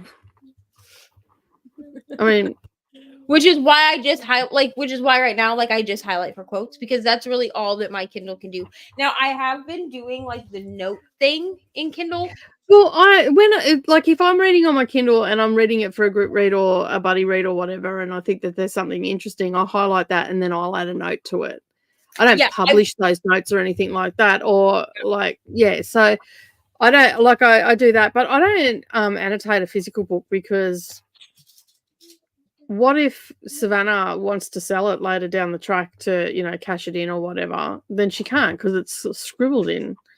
The only book that I've written in, I'll buy a trashy copy of a classic and stuff like that, and I'll mark that up. But again, it's generally just like little thoughts about like different things that are happening in the book and stuff like that. Like, I don't even know what annotating is. I'm just going to put that out there. I'm a 54-year-old woman that has no fucking idea what the hell annotating is, or what it is even. We annotated a lot like in school. Yeah, but that makes sense because you're doing that for exams and stuff like that. But just as a general reader, why do you need to annotate? Like, so a lot of people annotate like their favorite books. So I'm not an annotator the first read through. I need people, like, I think people think that I am an annotator the first read through. I've only started doing that since being a Kindle reader. Yeah, Kindle's a little bit easier though. You're not really. Kindle, I can annotate the first time, and I can remove the annotations if I don't want them in there. Yeah. Right. So, however, the few books, so like I annotated Legendborn. I've annotated my copy, my indie. I was spewing the other day. I did not have money. I found 2 original Magnolia Parks and Daisy Hates in the original covers. Yeah. $45 each though. Like, but my I bought this jacket instead. Nice. My Barnes and Noble find, because I did get my indie copy of Magnolia Parks from Barnes and Noble. It happened to be like a fluke. It was the only copy that they had in the entire store. I have annotated that. However, I read Magnolia Parks all the way through on my Kindle and then transferred my annotations. And Mhm. as I transferred my annotations, I found other things that I wanted to annotate. Now, some Mhm. people take like notes in the margins. I haven't graduated to doing that, but some people like will have a key. So they'll have certain things. Like my Yeah. Magnolia Parks, I used pink for Magnolia and blue for BJ just because there are things in certain chapters where like Magnolia will say something and I wanted it to Mm. stand out in a BJ chapter, right? Mhm. But there are people that have like whole keys, especially for like fantasy books. I find people have keys, so they'll have like a color for world building, a color for romance. Yeah, I do that in my classics, like the Count of Monte Cristo. I've annotated that. I got a shit copy of it and annotated Yep. that. And I have like my red tabs. They're always for extreme violence. Got you. Yeah, and a lot of people. So from watching, probably at this point, hundreds of annotation videos, because I wanted to have a deeper Yeah, understanding. I'm not going down that rabbit hole. So I did only because I wanted to understand why people would annotate fiction. That Yeah, was see that's what I don't understand. Like I understand for classics because a lot of classics are annotate used for academia and they're studying them and why it was written and all that sort of stuff. So I understand all the marginalia and the annotation and all that sort of stuff for that sort of thing. And I understand it for non-fiction, but I've never really understood like I know you can highlight for quotes and stuff like that. But just for general fiction, like a romance, like a lot of I people don't annotate the first time they read something. mm, I will say mm. that. At least from the research and stuff. Research? Sure. The YouTube videos that I've Let's watched. go with that. Come on, talk The yourself up. research You did that the I've done research. to become a professional annotator. Most people, I'm not saying all people, but most people do not annotate a book on their first read through, right? So Mm. they'll read a book and it will be like a standout book for them. So like for me, like I read Icebreaker, I want to go back into Icebreaker and annotate it, right? Mhm. So now I do have Icebreaker on my Kindle, so I will probably just annotate on my Kindle because I listened to it audio the first time, and Yep. then go back into my actual book and annotate things that way, and I'll just make notes. But go potty, please, before you go to the bus.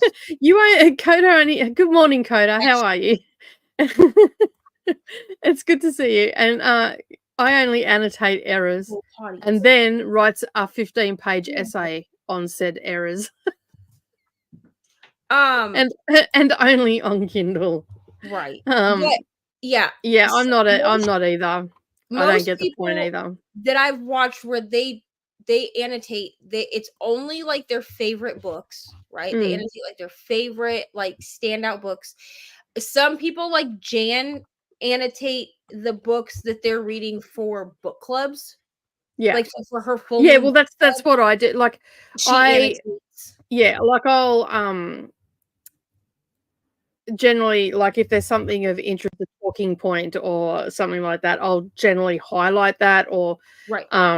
I might write a note. And a lot of time I do it in a notepad, so I'll write what page it was on and all that sort of stuff, because I come from an era where you did not write in books. That where if I even looked like I was going to go anywhere near a book with a pen, the wrath of God come down on me. You know what I mean? So my opa always annotated his books a lot. And the reason is because my opa and my grandma, my great grandma, his mother, Yeah. he would buy, so he worked at Walmart for like 25 years, whatever. So he would buy books at Walmart, right, with his discount. And so they read like all like the James Patterson, like they read a lot of things. And what he would do is he would annotate them and then give them to her to read so that she enjoyed reading his notes in them. So like annotation is not like a thing. Plus, like my mom annotated her books. My dad annotated his books, especially when he was like getting his religion major. He had to annotate books. So like annotation is not a thing that's like frowned upon, I guess, like in like with the people that I grew up with. But I never quite understood why we would annotate fiction Yeah, I understand all the other stuff. That's But what I don't understand. seems Why would you need it to annotate? seems I that mean, most I people understand quotes and maybe, you know, a little anecdote here and there or something it like that. seems that But most people will read a book, it will become their one of their favorite books, they will go back and reread it, and then they will kind of annotate it as they reread it. So, like, mm, I think her name is Chloe. I think her name is Chloe. But I watch her and she has like reread her favorite, like a couple of her favorite books over and over. And every time she rereads them, she ends up adding more annotations. So really it's mm, just for you, right? To get mm, a better understanding of the text or whatever. But like she does annotations almost like she's journaling. Is Like, that Chloe from Australia? yeah. Mm. Like to me, it Chloe. almost to me it reminds me of like when somebody does like a studies their Bible, like Yeah. has a journaling Bible, and they like Yeah. write in the margins and they like make notes and they write passages and stuff like that, which I've done that before. That's Mm, what her annotations remind me of, because she has talked about books that she's annotated that she's not willing to share annotations in them mm, with the mm, internet, because she almost uses her annotating system as like a journal, mm, you know? mm. Yeah, I get why people do it. I just don't want to do it. Which I mean, that's fair. Yeah, Again, I don't see the point of doing it to a fiction book. Like it's bullshit in a book. I mean, Like, you know, like, it's got two covers and it's crap in between. Do you know what I mean? Like it's fiction. Like I understand why people do it for classics and when they're studying that for like English majors and all that sort of stuff. I they do it all the time. And for non-fiction books, because you're taking notes as you're doing it on the aspects of the non-fiction book and whatnot, and maybe, you know, you might be studying someone's life or whatever, so you'll take notes on that and all that sort of stuff. But I've never really understood the concept of doing it. I get why people do it, but I've not understood why it started. Like, it's just weird. But then again, you know, it takes all sorts for the world to go around, right? Curtis says, oh wait, there's a notepad on Snow Shark, only self-published stuff. But yeah, I mean, at the end of the day, like I've done it in like the Count of Monte Cristo because we were doing like a discussion on it and whatnot. So there was bits and pieces from the chapters that I'd done that I needed to take notes for and whatnot. So yeah. And Jean says the same thing. I only really annotate if I'm doing it for a book club or there's a really great quote. Yeah. I mean, and that's what you do. Like you're mostly quotes, yeah. I will say that I have been taking. I don't have my Kindle. My Kindle's in my bag, but I will say that I have been adding notes to my annotations more recently. The only thing is that it's a little bit clunky on the Kindle because you have to use. Stop it. I don't need a play-by-play of what time it is. I have alarms set for when you need to leave this house. Stop. You're not leaving early, so stop asking me. It's clunky because like it pops up with like a keyboard. Can I say hi? Yeah. And the keyboard is not great. So like tell the truth. It's absolute crap. If I'm gonna be honest, a lot of times, and this is probably way more work than most people want to do. Okay. So I'm aware of this. This is a me thing, and I'm probably my neurodivergency that makes me do it this way. I tend to like highlight something, wait about 5 minutes so that I know that it's synced between all my devices, go into my phone, sometimes my iPad, if I have like a lot to write in a note, because I can use the keyboard, like the actual attached keyboard on my iPad. It's like a computer. Yeah. But a lot of times what I'll do is I'll go in and I'll make a note on my phone. So like I'll go find that, you know, sync to the furthest page, find that highlight that I made, hold down on it, hit note, and then type my note in on my phone. Yeah, because the phone's a lot easier to do. Like I've done that with a couple of classics as well. So I've But again, gone and done the same thing, waited for it to all sync up and then go and use my phone. wait, code is not on. But that's also Nicole. But that's also why You I'm can't tell really, it's me. I've been watching a lot of really done my research on the Kobo Libra color because it looks a Mhm. lot like the Oasis, and also I don't want to get burned again like I did with the Nook. I feel like people lied to me. And it seems that this is In what way did they lie to you? people made it seem like the battery life rivaled the Kindle Paperwhite.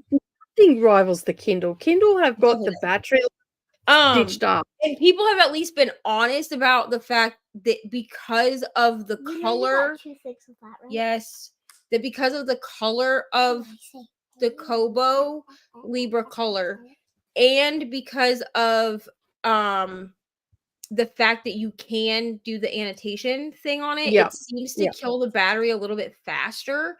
Mhm. But I won't be necessarily using the Kobo as much as I would be my Kindle anyway. Like my Kindle will still be my primary e-reader. Can you check Mhm. the weather for me? But if I can have one, it's like 60 degrees outside. You're fine. You don't need a coat if you don't want one. Because it's supposed to be like 90 degrees by the time you get home. Unbelievable. But it seems that even though people have said like, yeah, the battery life is not as like doesn't necessarily rival the Paperwhite, it still is like a good option. Yeah. And I've watched Americans also review this because my issue was I was like, okay, well, what happens if like, yes, like Libby Overdrive works for Canadians, right? Because Kobo is a Canadian company. Mhm. But I was a little bit afraid that it wouldn't work for Americans. I don't know why I thought that, but I did. So I watched a lot of reviews in a moment.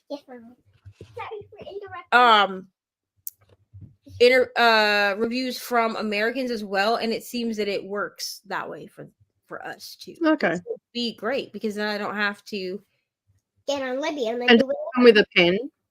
Yeah, well, you have to. It doesn't come with it. You have to buy it individually. Yeah. But as an iPad user, like I'm used to having to buy my accessories individually anyway. So like I'm not pressed about it. Plus, I think with the Scribe, I think there was a package that you could get with the Scribe where you got the pen with it, but you could also buy it individually. So like the fact that the pen is an add-on, I'm not surprised that we would have to purchase it separate. Okay. And the Kobo pen is less money than what I paid for my Apple Pencil. So yeah. Okay, come say hello. Patience or us.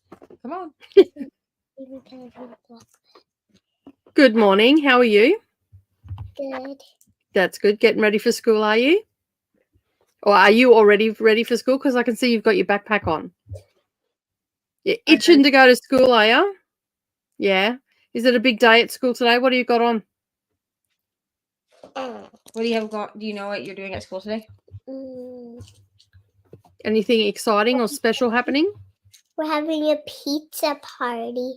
Oh, you are? Ooh, We're nice. supposed to have it the day before today, but but it was too late to order the pizza. So we just ate our lunch in our room and then we went to recess. Okay, so you're doing pizza party today instead? Yeah.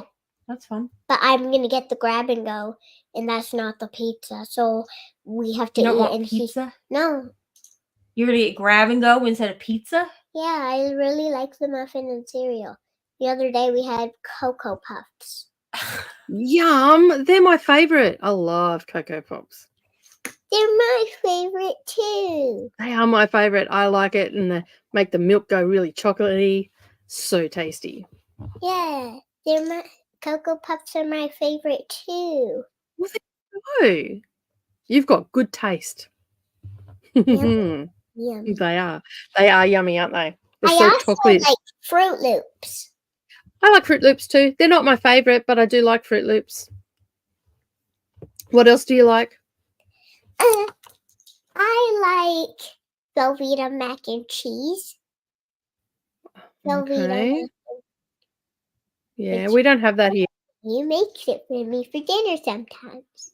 Nice. But we have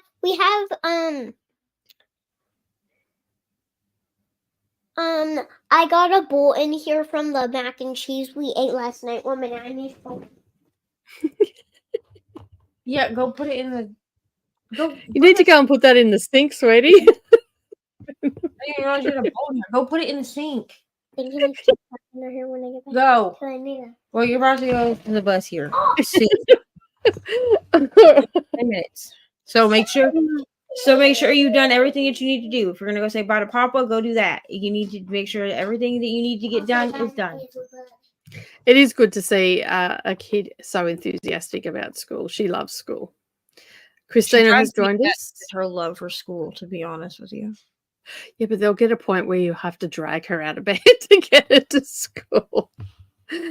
Then she'll drive me nuts with not. And then I'm gonna be like, "Do you remember when you were in first grade and you literally asked me why you couldn't have school every day of the week? Get up and go. Thank you." Christina has coffee and saying good morning to Ari, and Coda also said good morning to Ari as well. And also, Coda likes Cocoa Puffs. We call them Cocoa Pops here. So yeah, and we don't have this mac and cheese. It's just made with like. It's in a packet, right? Yeah. So like instead of like we have packet mac and cheese. We just don't have that brand. Yeah. So like this one is made. It has like a cheese. Like it has like a cheese sauce. Like it's like a cheese sauce, like in a pouch. Yep. Y'all see me like make it on sprints before. Yeah, I've seen it. I've seen you make it and all the rest of it. We just don't have this brand. Yeah, instead of but now I do add like you don't have. We've got the crappy craft crap, whatever the hell that is. Yeah, so I'm not sure that is even a food. With the powder, like with the cheese powder, we have that too. But she doesn't prefer that. She prefers the Velveeta Mac, which is like a cheese. Like you cut open the packet and it's like a cheese sauce. Like it comes out. Well, not a sauce really, because it's. Whatever. Anyway, it's not a solid. You know what I mean? It's not a powder. You don't have to do this. Like you literally, the instructions are just to boil the water, put your noodles in, cook your noodles, drain your noodles, and then put that cheese sauce crap in it. I do add like a little bit of milk because the Velveeta like cheese is like pretty rich. You know what I'm saying?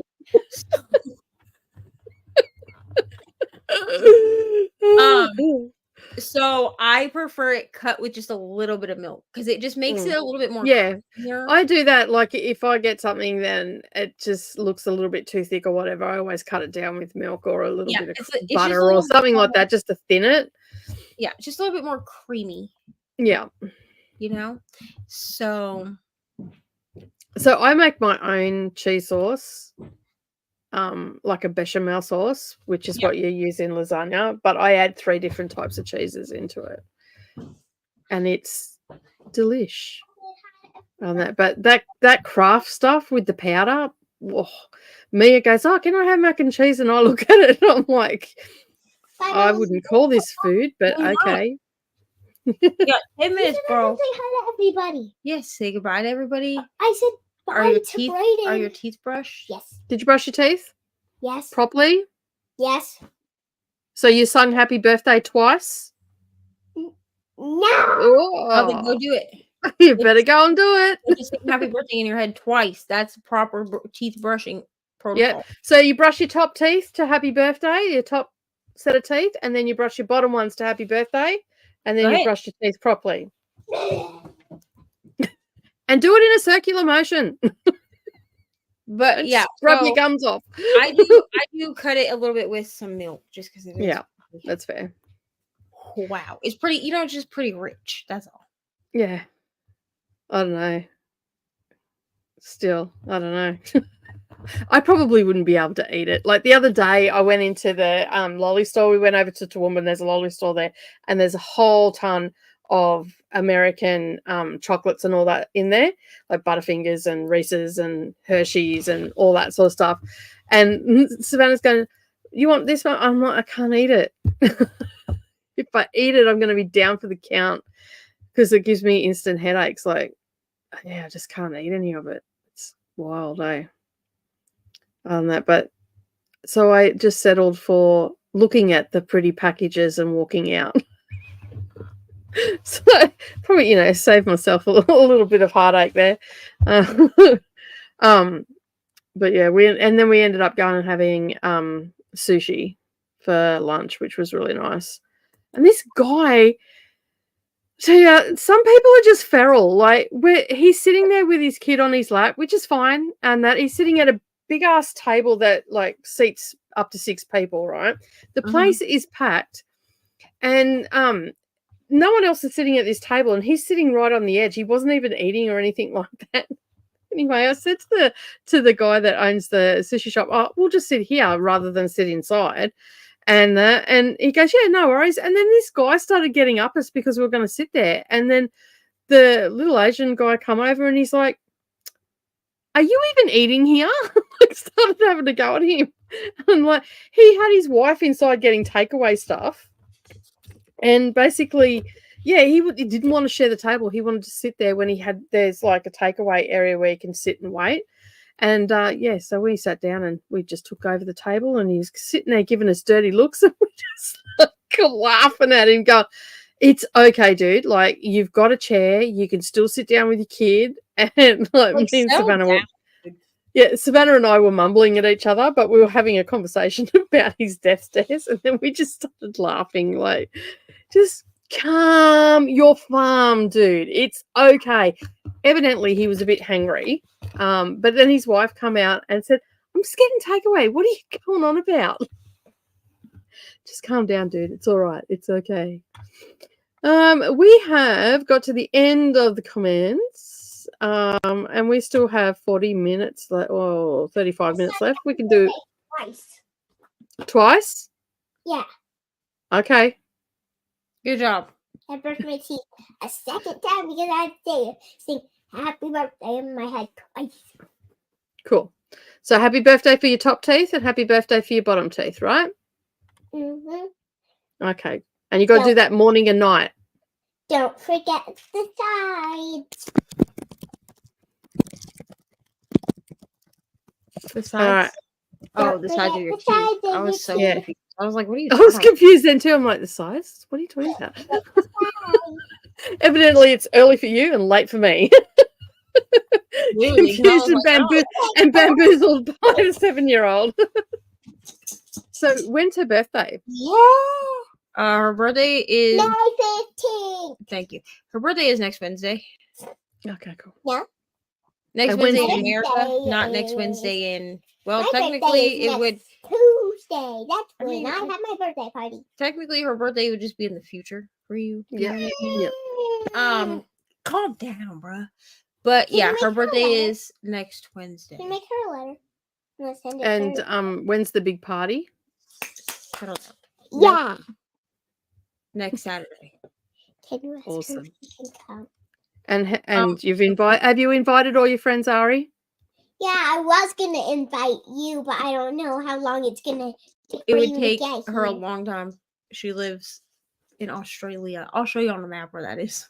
It takes 24 hours by plane to get to you. Well, actually, probably a little bit less. It's probably about 17 hours to get to you. It would take Nicole almost a whole day to get here. Mm-hmm. Well, I would still save her some food, and then she could go back home. I'll give her the food. I'll give her a drink before she goes, and then she can go. So she's just gonna come for the party and then leave? Yeah. No, she's gonna Absolutely come. I'll give her candy too. Give her candy. We are? Yeah. I didn't know candy was in the budget. I have a budget for hamburgers and hot dogs and other cooking things, and I have a budget. Candy? Are we gonna get candy? Because you don't need candy. You're gonna have cake. I'm not getting candy, bro. Absolutely not. I already have 18. Listen. I need you to hear me. If every child that you invited comes to this birthday party, that is 20 kids. Plus, if they listen to me, if they also bring one of their parents, that's 40 people. 40 Did I pieces do of that right? candy. Yeah, that's right. If 20 kids come and they all bring a parent, that's 40 What? people, yes. There's gonna be like Well, 20 large people. people and 20 half pints. It's a candy. I need you to hear me. If everyone that you invited comes to this birthday party, right? Mm-hmm. Okay. If you count your family members, there's gonna be like 70 people at this birthday. 70 pieces I'm not of buying candy. 70 people worth of candy. I already have to supply lunch. 60? No, ma'am. I'm not buying candy. 60. I'm not buying candy. 60. No candy. You're having cake or cupcakes, whichever one you want. I said I want chocolate cake, but I really want cupcakes too, but we can't. You get one or the other. You babe. said that we can't get both. Correct. And there's things that we can make cupcakes with. Oh, I'm not making the kitchen. cupcakes. I'm fine. You're being a little bit optimistic there, Ari. We're gonna do cupcakes, but it has to last every single person. Oh, I can get enough cupcakes for 60 people. That's not a problem. Can you buy? I'll just get a cupcake cake. Are you doing little party bags for when they go home? A cupcake. Absolutely not. Okay. Absolutely what? Listen, is that expected? Like here, it's expected. Like when you go to a party, and that it's expected that the kids go home with a party bag. Well, if it's expected, I'm changing that expectation.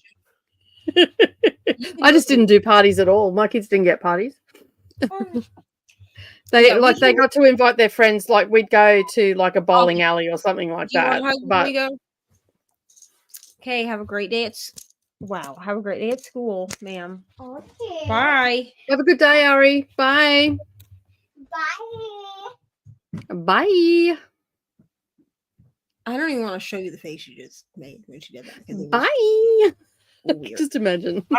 But no, I mean, I don't know that it's necessarily expected. I mean, some people do, but I'm not a rich person. So if they expect that, listen, y'all are lucky enough that we're even having a party and that I managed to do it at the park. So yeah. No, we with our kids, like we live too far out of town for a lot of their birthdays anyway. But when we come into town, there was a couple. We had a tie-dye party where they got and face painting, and Savannah had that one. Nerily was never big on parties. She didn't like doing that. But we did I think Nerily had a pool party once, and we always went away from the house except for the tie-dye one that was done in our front yard. But yeah, a lot of people, it wasn't so much when my kids were younger, but I noticed with Mia and everything, it seems to be like expected that they go home with the little party treat bags or whatever. And that cost an absolute fortune for 40 people, like for 20 kids. So some people do that. Now, I don't expect everyone in her class to show up, but she has 18 kids in her class, and then there's her little neighborhood friends that she thinks need to come to this party. So yeah, in total, that was an hour of my life I'll never get back, making 20 invitations of writing the same thing over and over again. By the way, if I did not have my phone number memorized before this, I now know it by heart. Yeah. So if someone was like, I need you to tell me what your phone number is or you die, I would, you know what I'm saying? I would live. So good for me. I can't believe that you wrote them out, like, bro, because I did not think this through. I could have just bought envelopes. Like I could have just gotten like some cute envelopes and then just printed them out. Like gone to the library and just printed them on the color printer. But I was like, oh, let's go to Walmart. Let's pick out birthday invitations. And she picked them out. And I was like, cool, this is what you want. And she was like, yeah. And I was like, all right, well, we're going to need at least 20. So I'll get 2 packs. And then when I sat down last night to start doing these, dude, like, I'm not even going to lie to you. I sat down with my little purple pen and I was like, yeah, we're going to do it. After like the third one, I was like, what was I thinking? And and the writing slowly gets more and more messier as you go on. By the time you get to the last one, your hand's like a claw. I ended up just holding my pen like this because I was concentrating so hard on like writing everything neat so people could read this shit that I was like, listen, if no one comes to this party, it's gonna be because invitations are shitty. So were you like this morning? My wrist. Well, like my right wrist is the one that I write with, and it's also like my bad wrist too because that's my life, and it's the one that has the carpal tunnel in it. And so, like, I got up this morning where my wrist was so stiff. Like, I wore a brace half the day because my wrist was so stiff, and I was like, I need my wrist to loosen up before I get to work. Like, luckily it did. But I was just like, if my wrist is not loosened up by the time that I have to leave for work, I'm gonna have to wear this brace to work. So your little planner that you've got on your iPad, you need to skip forward to next year, this time next year, and put in big block letters at the beginning of May, do not write out. Make invitations in Canva. That's what I need to write. Because you could have sat down and made a whole afternoon of that on the computer with Ari. And it would have been a way less headache, bro. Yeah, because you could have like typed all that in and then just gone off to, as you said, go to the library, print them out, put them in the envelopes. Bob's your uncle. I probably could have even asked the library, like, hey, can I use my own cardstock? Like, they probably would let me. So they would be like decent, you know? Well, like considering that you're giving it to like 7-year-olds, they don't really need cardstock. Here's the thing. Clearly, I didn't take any notes off of the mom in her class who sent home invitations that were literally an 8x11 sheet of paper that she had clearly just like, she just typed some shit onto it and then printed out and folded it in half. Yeah, that's a real birthday invitation that Ari got. Clearly, I took no notes. Clearly, that's all we ever get. It's very rare that it's in an envelope. I looked at this invitation and was like, "Wow, what a shitty invitation!" It was like, "Let me go all out and just handwrite them all." Never being one of those mums. Absolutely not. I will never be one of those moms ever again. I strive to be like a Pinterest mom. Fuck it. No. Must just suffer pain. You know what I'm saying? I was an absolute bitch when it comes to my kids' birthdays. I would not invite the whole class. They had to make a selection of who they wanted. But then at class, they would take in like cupcakes for every member of the class. And do that in class. But then they'd have a part, like if they had a party, like they're only allowed to invite a certain number of people. Because 1, we're on a single wage then. 2, I'm too much of a tight ass. And 3, I don't have time for other people's children. So this is also why we're doing it at the park, if I'm going to be honest, because then you're responsible for your own fucking kids. And if one parent asks me if a single parent asks me if they can drop their kids off and leave, I'm gonna say no. I'm be like, I'm sorry, you're gonna be in charge of your own fucking kids. Like, I'm absolutely not. But here's the thing: is the school.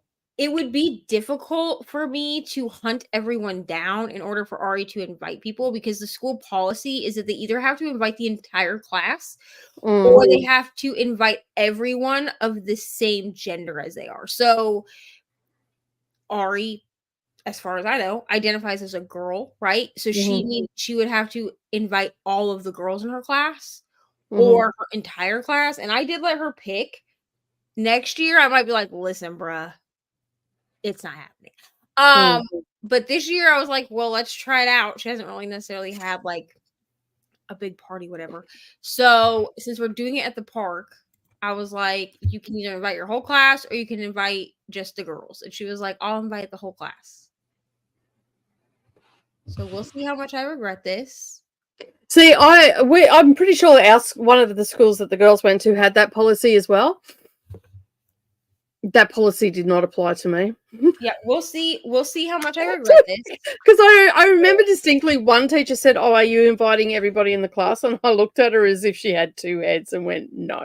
So here's the thing. We'll see how much I regret this after having God knows how many children at this party, and also having to deal with Sam for at least 3 days. He told me at one point that he was coming for the whole week before her birthday. And I promptly said, well, that's fine and great. But I will not be losing sleep or taking time off work for your arrival. So. And then he was like, well, maybe I'll just come for like 2 or 3 days. Yeah, that sounds better. Because I don't. How about you just come the day before and leave at the morning, the next morning? Funny, but like, why do I have to be punished for you coming to the baby's birthday? You're only invited because she wants you there. Yeah. Where's he staying? A hotel. I mean, my dad told him he could stay here if he wanted, but he's gonna be sleeping on an air mattress in the living room. Technically, he does have like a setup for his van where he has like I don't know how really to describe it, but it's basically like a camping setup for his van. So he has like a blow up mattress. He has like things that he can like basically lay the seats down in the back, and then he can like lay down and sleep. So it's warm, you know. If worse goes worse, he can do that. Here's an extra blanket in case it's cold. Like the hospitality ended the day I moved out, mate. You can come inside to like pee, I guess. I don't really need you like hour too, and if you've got to eat, that's fine as well. But you'll be sleeping. Ari was like, we can just let Daddy sleep in here with us. I was like, absolutely not. Absolutely no. No, ma'am. No, ma'am. Yeah, I don't have the time or the patience for other people's children. There's a reason why I'm not a teacher. Me either, usually. You know, I was going to be in like 2020. I was like, yeah, I'm going to go to school and be a teacher. I'm going to be a 3rd grade teacher. And then, like, I really thought about it, and I was like, I am not a fan of children. That's when you realize, like, when you have that thought, and you're like, yeah, no. I signed up for college to be a 3rd grade teacher. That was what I wanted to do. So I was signed up to get my whatever that is, my teaching license or whatever for K through 12, because that's what you have to get here is K through 12, and then you can like specialize or whatever, right? So I was gonna get my K through 12 in childhood development and specialize in lower elementary education. That's what I was doing. Because in my head, I was like, 3rd graders still like school, but like they're independent enough that I don't have to like, they're not kindergartners. You know what I'm saying? No, they can't. But then I was like, I babysat a lot in like 2020 to 2021 because I had like friends that like, obviously like the pandemic made it so they don't have any childcare, right? So they would be like, can we bring our child over? Sure. And then I was like, I don't like children. Like, I mean, I deal with my children because they're mine. You know what I mean? But like, I've offended plenty of my friends that have had babies and all the rest of it. And they're like, oh, do you want to hold the baby? And I just look at them as if, no. That's the thing, man. I'll like hold your baby, but here's the thing. Like, I want to be able to give it back. Like, I don't even want to hold your baby. I'm not maternal at all. Like, how I have children, I don't know. And how they're somewhat normal, I do not know. Yeah, I mean, I have like, I guess I have like a maternal instinct because like I see a baby and I'm like, oh, that baby is so cute or whatever, right? I've had people say to me, oh, don't you want to have another baby? And I just look at them, I'm like, don't you think 4's enough? Like, I'm good. I've done my thing for population. I had someone at work ask me that today, if I wanted to have more kids, and I was like, no. And they were like, what do you mean no? They were like, Ari is like almost 7. And I'm like, exactly. I was like, and I told myself that if I did not have another kid by the time she was 5, that was it. So thanks for being concerned about my uterus, but also no. I mean, Ari seems to think we're going somewhere to buy a baby. I don't know. I try to explain that that's not really how that works. That's like very frowned upon. But she like, society doesn't like this part. She will see babies like on Facebook, like my friends' babies, and she'll be like, "Oh, can you go buy that baby?" No, that's That's not how that works. No, we don't buy babies. You can't just buy. I mean, you can, Well, but you know, it's it's illegal. it's not a good option. I can go to prison for purchasing a baby. Thanks. There's far better things I could go to prison for. Oh no. Oh, Ari. I can handle kids in small amounts. That's why there's 12 years between my boys. See, Christina, I commend you for this and everything, but it could never be me. If I had a whole 12 years with no other kid, yes. Absolutely not. I'd be like, you know what? One and done, bro. Well, I had my son, and then 6 years later, I had my eldest, Dharma Jane. And then 5.5 years after that, I had 5 years after that, I had Savannah. So from 22 to 34, it took me that long to get over it. And then between Savannah and Neroli, there's just under 2 years. So I think it's 19 months or something. So yeah. I did not want to have little babies. Like, I see people that have got kids like 3 under 5 or 4 under 5, and I'm like, do you not have a TV? That was me. So my oldest was born in 2011. My second was born in, I don't even want to say it out loud, in 2013. Yeah, and then that's 2 years. And then and then my third my second was born in August of 2013. Yeah. And then my third was born in August of 2014. So the two middle boys are not have a TV. They are 11. Liz, I don't know how this happened. Do you hear me? They are 11. Well, do you need the talk? Do you need the Birds and the Bees talk to explain? You read dark romance. You know how this happened. They are 11 months and 11 days apart. Oh my goodness! What are their birthdays in August? The older one is August 19th, and the younger one is August 8th. So 11 days or 11 months and 11 days as Nerolise. Yeah, she's August 8th. They are Irish twins. And I didn't even know I was pregnant with my third child for 5 months. I was like 20. Wow. I was like 23 and a half weeks when I found out that I was pregnant. Did you cry? I laughed in the doctor's face. I went in because I thought I had kidney stones again, actually, because I wasn't showing or anything. Because he was sitting. They did the ultrasound. He was sitting like in my back, so like my stomach hadn't extended or anything like that. And she said, she said, could you be pregnant? And I laughed, and I was like, well, I'd have to be like 6 months, like 5 or 6 months pregnant in order to be pregnant. I was like, because I hadn't had any sex. Like, I was like, no. Yeah. And she's like, okay. She was like, well, we'll do an ultrasound or whatever, because that's how we check for kidney stones. And then she was like, there's a baby in here, and like showed me the screen, and I started laughing hysterically, like, because I was like, I think there's been a mistake, man. Was it hysterically or maniacally? Like, I think there's been a mistake. And then, like, because like the jelly that they use like on your belly and like prodding around with this ultrasound wand, within 24 hours, I looked 6 months pregnant. So like I have pictures from the day before.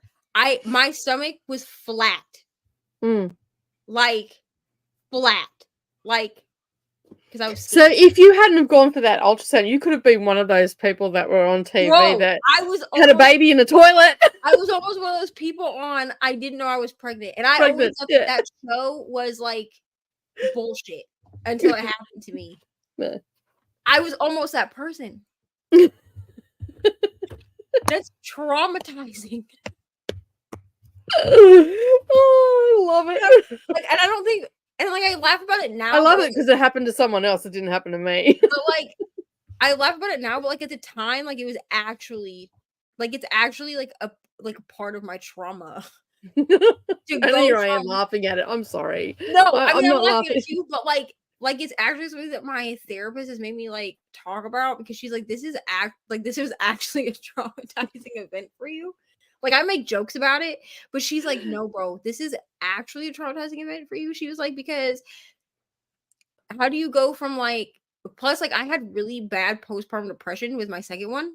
So she was like, so you were in the like I couldn't get treated for the postpartum depression because I got pregnant so quickly. So she was like, so you just have like trauma on trauma. Cause like I made a joke about it one day and she was like, this isn't funny. Like this is actually a trauma for you, ma'am. Like you actually have PTSD. Like this is actually part of your PTSD diagnosis. Is that you went to the doctor thinking that you were ill and you really were just growing a child. And I was like, I mean, sure, but you know what I mean? Like we grow for the trauma or whatever. Crazy. Unbelievable. Crazy. Yeah. But still, I mean, these things happen. They made a whole TV show out of it. Bro, but I thought that was bullshit. Like it's so drama. But see, I was the same with my son. He was lying on my back. And my mother-in-law did not even know I was pregnant. She just thought I was getting a little bit chubby on that, and even blatantly pointed that out. You're getting a little bit fat there. What's crazy is like I still had a period up until I was 6 months pregnant. Like I still had a monthly. Well, my best friend when I was a kid was the same way. She didn't know she was pregnant until she was like 6 months into the pregnancy. It wasn't showing at all. Still had her period like clockwork. They were regular and everything. And then she like missed a period, went to the doctor, done an ultrasound, and she was like 6.5 months pregnant.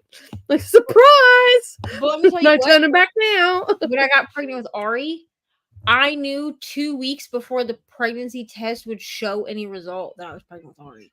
Because I was like really tired and like my body hurt, and I was like, I bet you I'm pregnant. Like I remember I told her as soon as any sort of fetus is growing, cells are changing.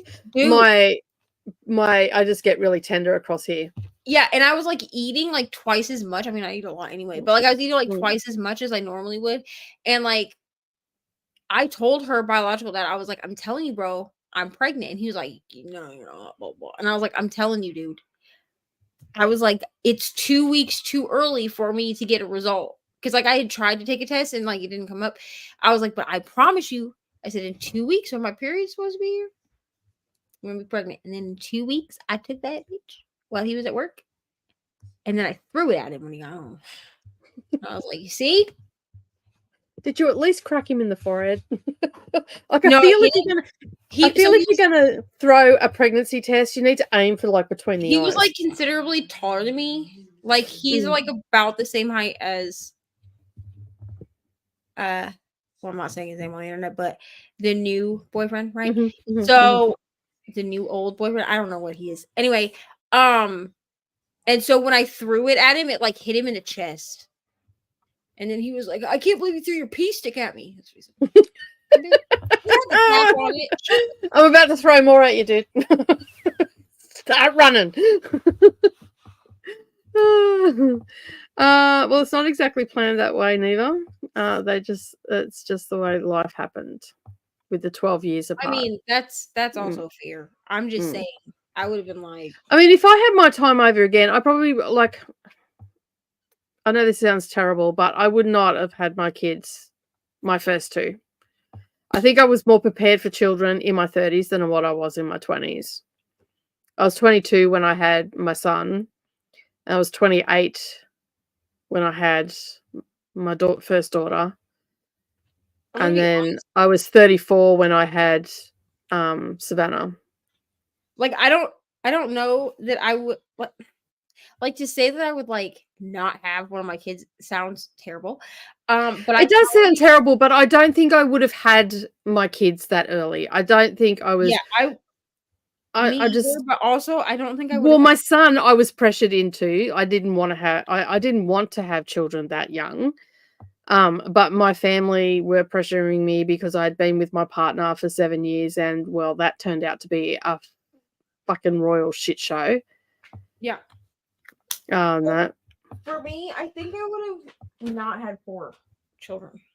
Mm. Like, personally. Just because, like, with having 4 children, I also had 2 miscarriages. Mm. So, like, even though I have 2 children, like, I've had 6 pregnancies, you know what I mean? Well, I would have ended up having 8 children. 9 children. Sorry. Nicole, I love you, but I cannot imagine you with that many children. Can you imagine me? Can you imagine me killing said 9 children? Yes. Like, what is that? Is that the little old lady who lived in the shoe? That would be Nicole. Yeah. If she had that many kids. She had so many kids, she didn't know what to do. Nicole would be having a mental. Yeah, I would be the person in the corner with the crayons, drawing on the wall, rocking backwards and forwards.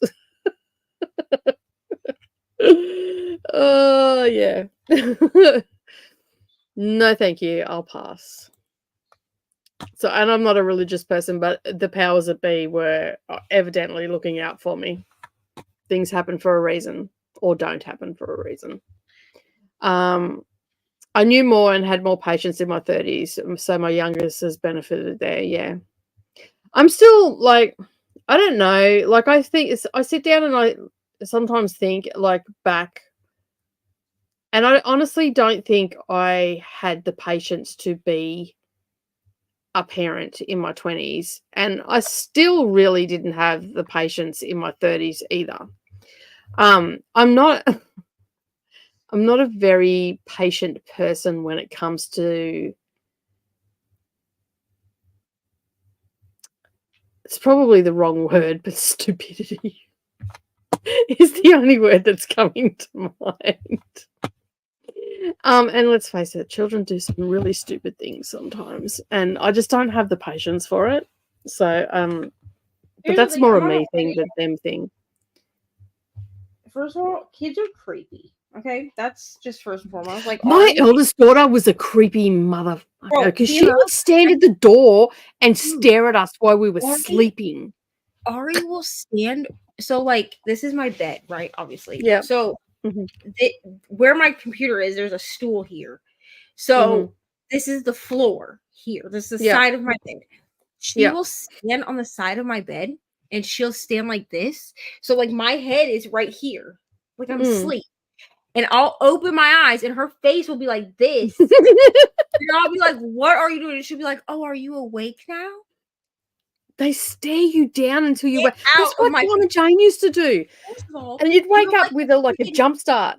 You're like one of those kids out of a horror movie. Like, are you going to kill me? Because I don't want to see it happen. I got my kids back. I learned a lot, like after the staring down of Dharma Jane. Basically, now the girls don't even come into the room. They stand at the door and call me, because they'd come right up to me and I'd go, "What?" Scare the shit out of them in the middle of the night. I'm like, "Don't come and wake me up." Because the thing is like, you can feel it when someone's looking at you. Yeah. So I'll open one eye and her face is right here. And I'm like, "Can I help you?" It's just creepy. Creepy. That's first. But also, kids are disgusting. They are. They are so gross. Like, and here's the thing is, like, I had boys first, right? So I was like, okay, well, boys will be boys. Like, they're supposed to be gross and get dirty. Bro, I'm not trying to be funny. Ari is the grossest child that I have. She is so gross. Like, I love her. Okay, and she's not like gross, like in the way of like she plays in the mud and like gets dirty. She's like, like, cause she like showers and stuff. So she's not like an unclean child. She's just she just does disgusting things. And I'm like, what is wrong with you? Like, stop. The worst. Girls are so gross. Like, I don't understand. Nerilee's my cleanest child. Like she's a minimalist. Although today I was filling out a rental thing and it said about cleanliness in it, and I looked over her shoulder. I'm like, not so much. She's like, it's clean. Don't look past me. But yeah. Savannah, oh my God, her sister, Nerilee, would come in yelling at her, whatever science experiment you've got going on in your room, it stinks and go and clean it. They wouldn't even have to say anything. Bro, Ari is... And I just walk past and go, what she said. I'm just like, bro, I just don't understand. You know what I'm saying? It's just, like, it's uncalled for. And she asks me, like, the most disgusting questions, too. I could have killed my husband with Dama Jane. She never went, you know how, like, most kids go through that stage where they ask why about everything? Yes. She never went through that stage. And then we were driving down the road one day and she said something and I answered her, and then she went and she said why. Right. And then Brennan goes, because why is a crooked letter? And that was it. It just snowballed from there. So every time she had a question, I'd say so, she'd go, why? And I looked at him and I went, this is your fault.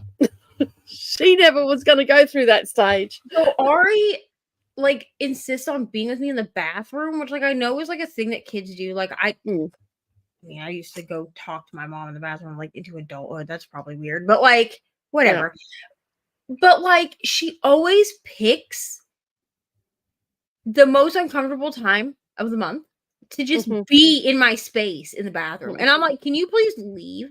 And then she'll be like, she'll freak out, right? Because she'll be like, oh my God, there's blood. And I'm like, yes, it's part of it. Like, please get out. Just go. And then she wants to ask me 500 questions. When will this happen to me? Why has it not happened yet? I'm 6. It should happen by now. And I'm like, no. Also, get out of my space. Do not wish that upon yourself, young lady. When it happens, bro, we'll talk about it. Or, like, when you're closer to, like, the age where it's supposed to happen, we'll talk about it. But until then. And then she won't want to talk about it. You know that, right? And then she'll be like, ew, Mom. And I'll be like, okay, well, at 6 years old, you wanted to know everything. You had the most disgusting questions. You ain't got nothing? Cool. Good morning, Maria. You've dropped in at the most interesting topic. Good morning. And yeah, I had more energy in my 20s and I'm tired all the time now too. I think you hit 30 and you just get tired. You're just always tired. It's just a state that you're in until whenever. But we have got to the end of the comments and we have like 7 seconds to head over to Coda's channel. So we are going to end the sprint here and we will see you over at Coda's channel. Thank you to everybody that has joined. If you've not yet subscribed, make sure you subscribe to the channel and also give us a thumbs up. And if you haven't gone over to Neva's channel yet and subscribe there, but I'm pretty sure everybody that's here has already done that, head on over to Neva's channel and hit that subscribe button and also give her latest video a thumbs up and a bit of a watch for the watch time.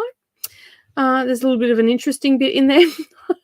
I put the extras on there for you to trim them out. You didn't even trim it out. You just put it in. It's fine. I felt like it added to, because I did watch the whole clip before I put it in there. And I was like, you know what? The banter is cute. So. Especially the bit, that was just creepy, my friend. I could have trimmed it, but honestly, I got a good laugh out of the bits that weren't trimmed. And also, when you made me big, and then I was like, you can make me small now. Thank you. I was like, wow. That was like top tier sass. You know what I mean? I know. You give me sass all the time. I'm used to it. Anyway, we're going to go. Have a lovely day, everybody. Thank you very much for hanging out for the last 10 hours. And we'll see you all again very soon. Bye.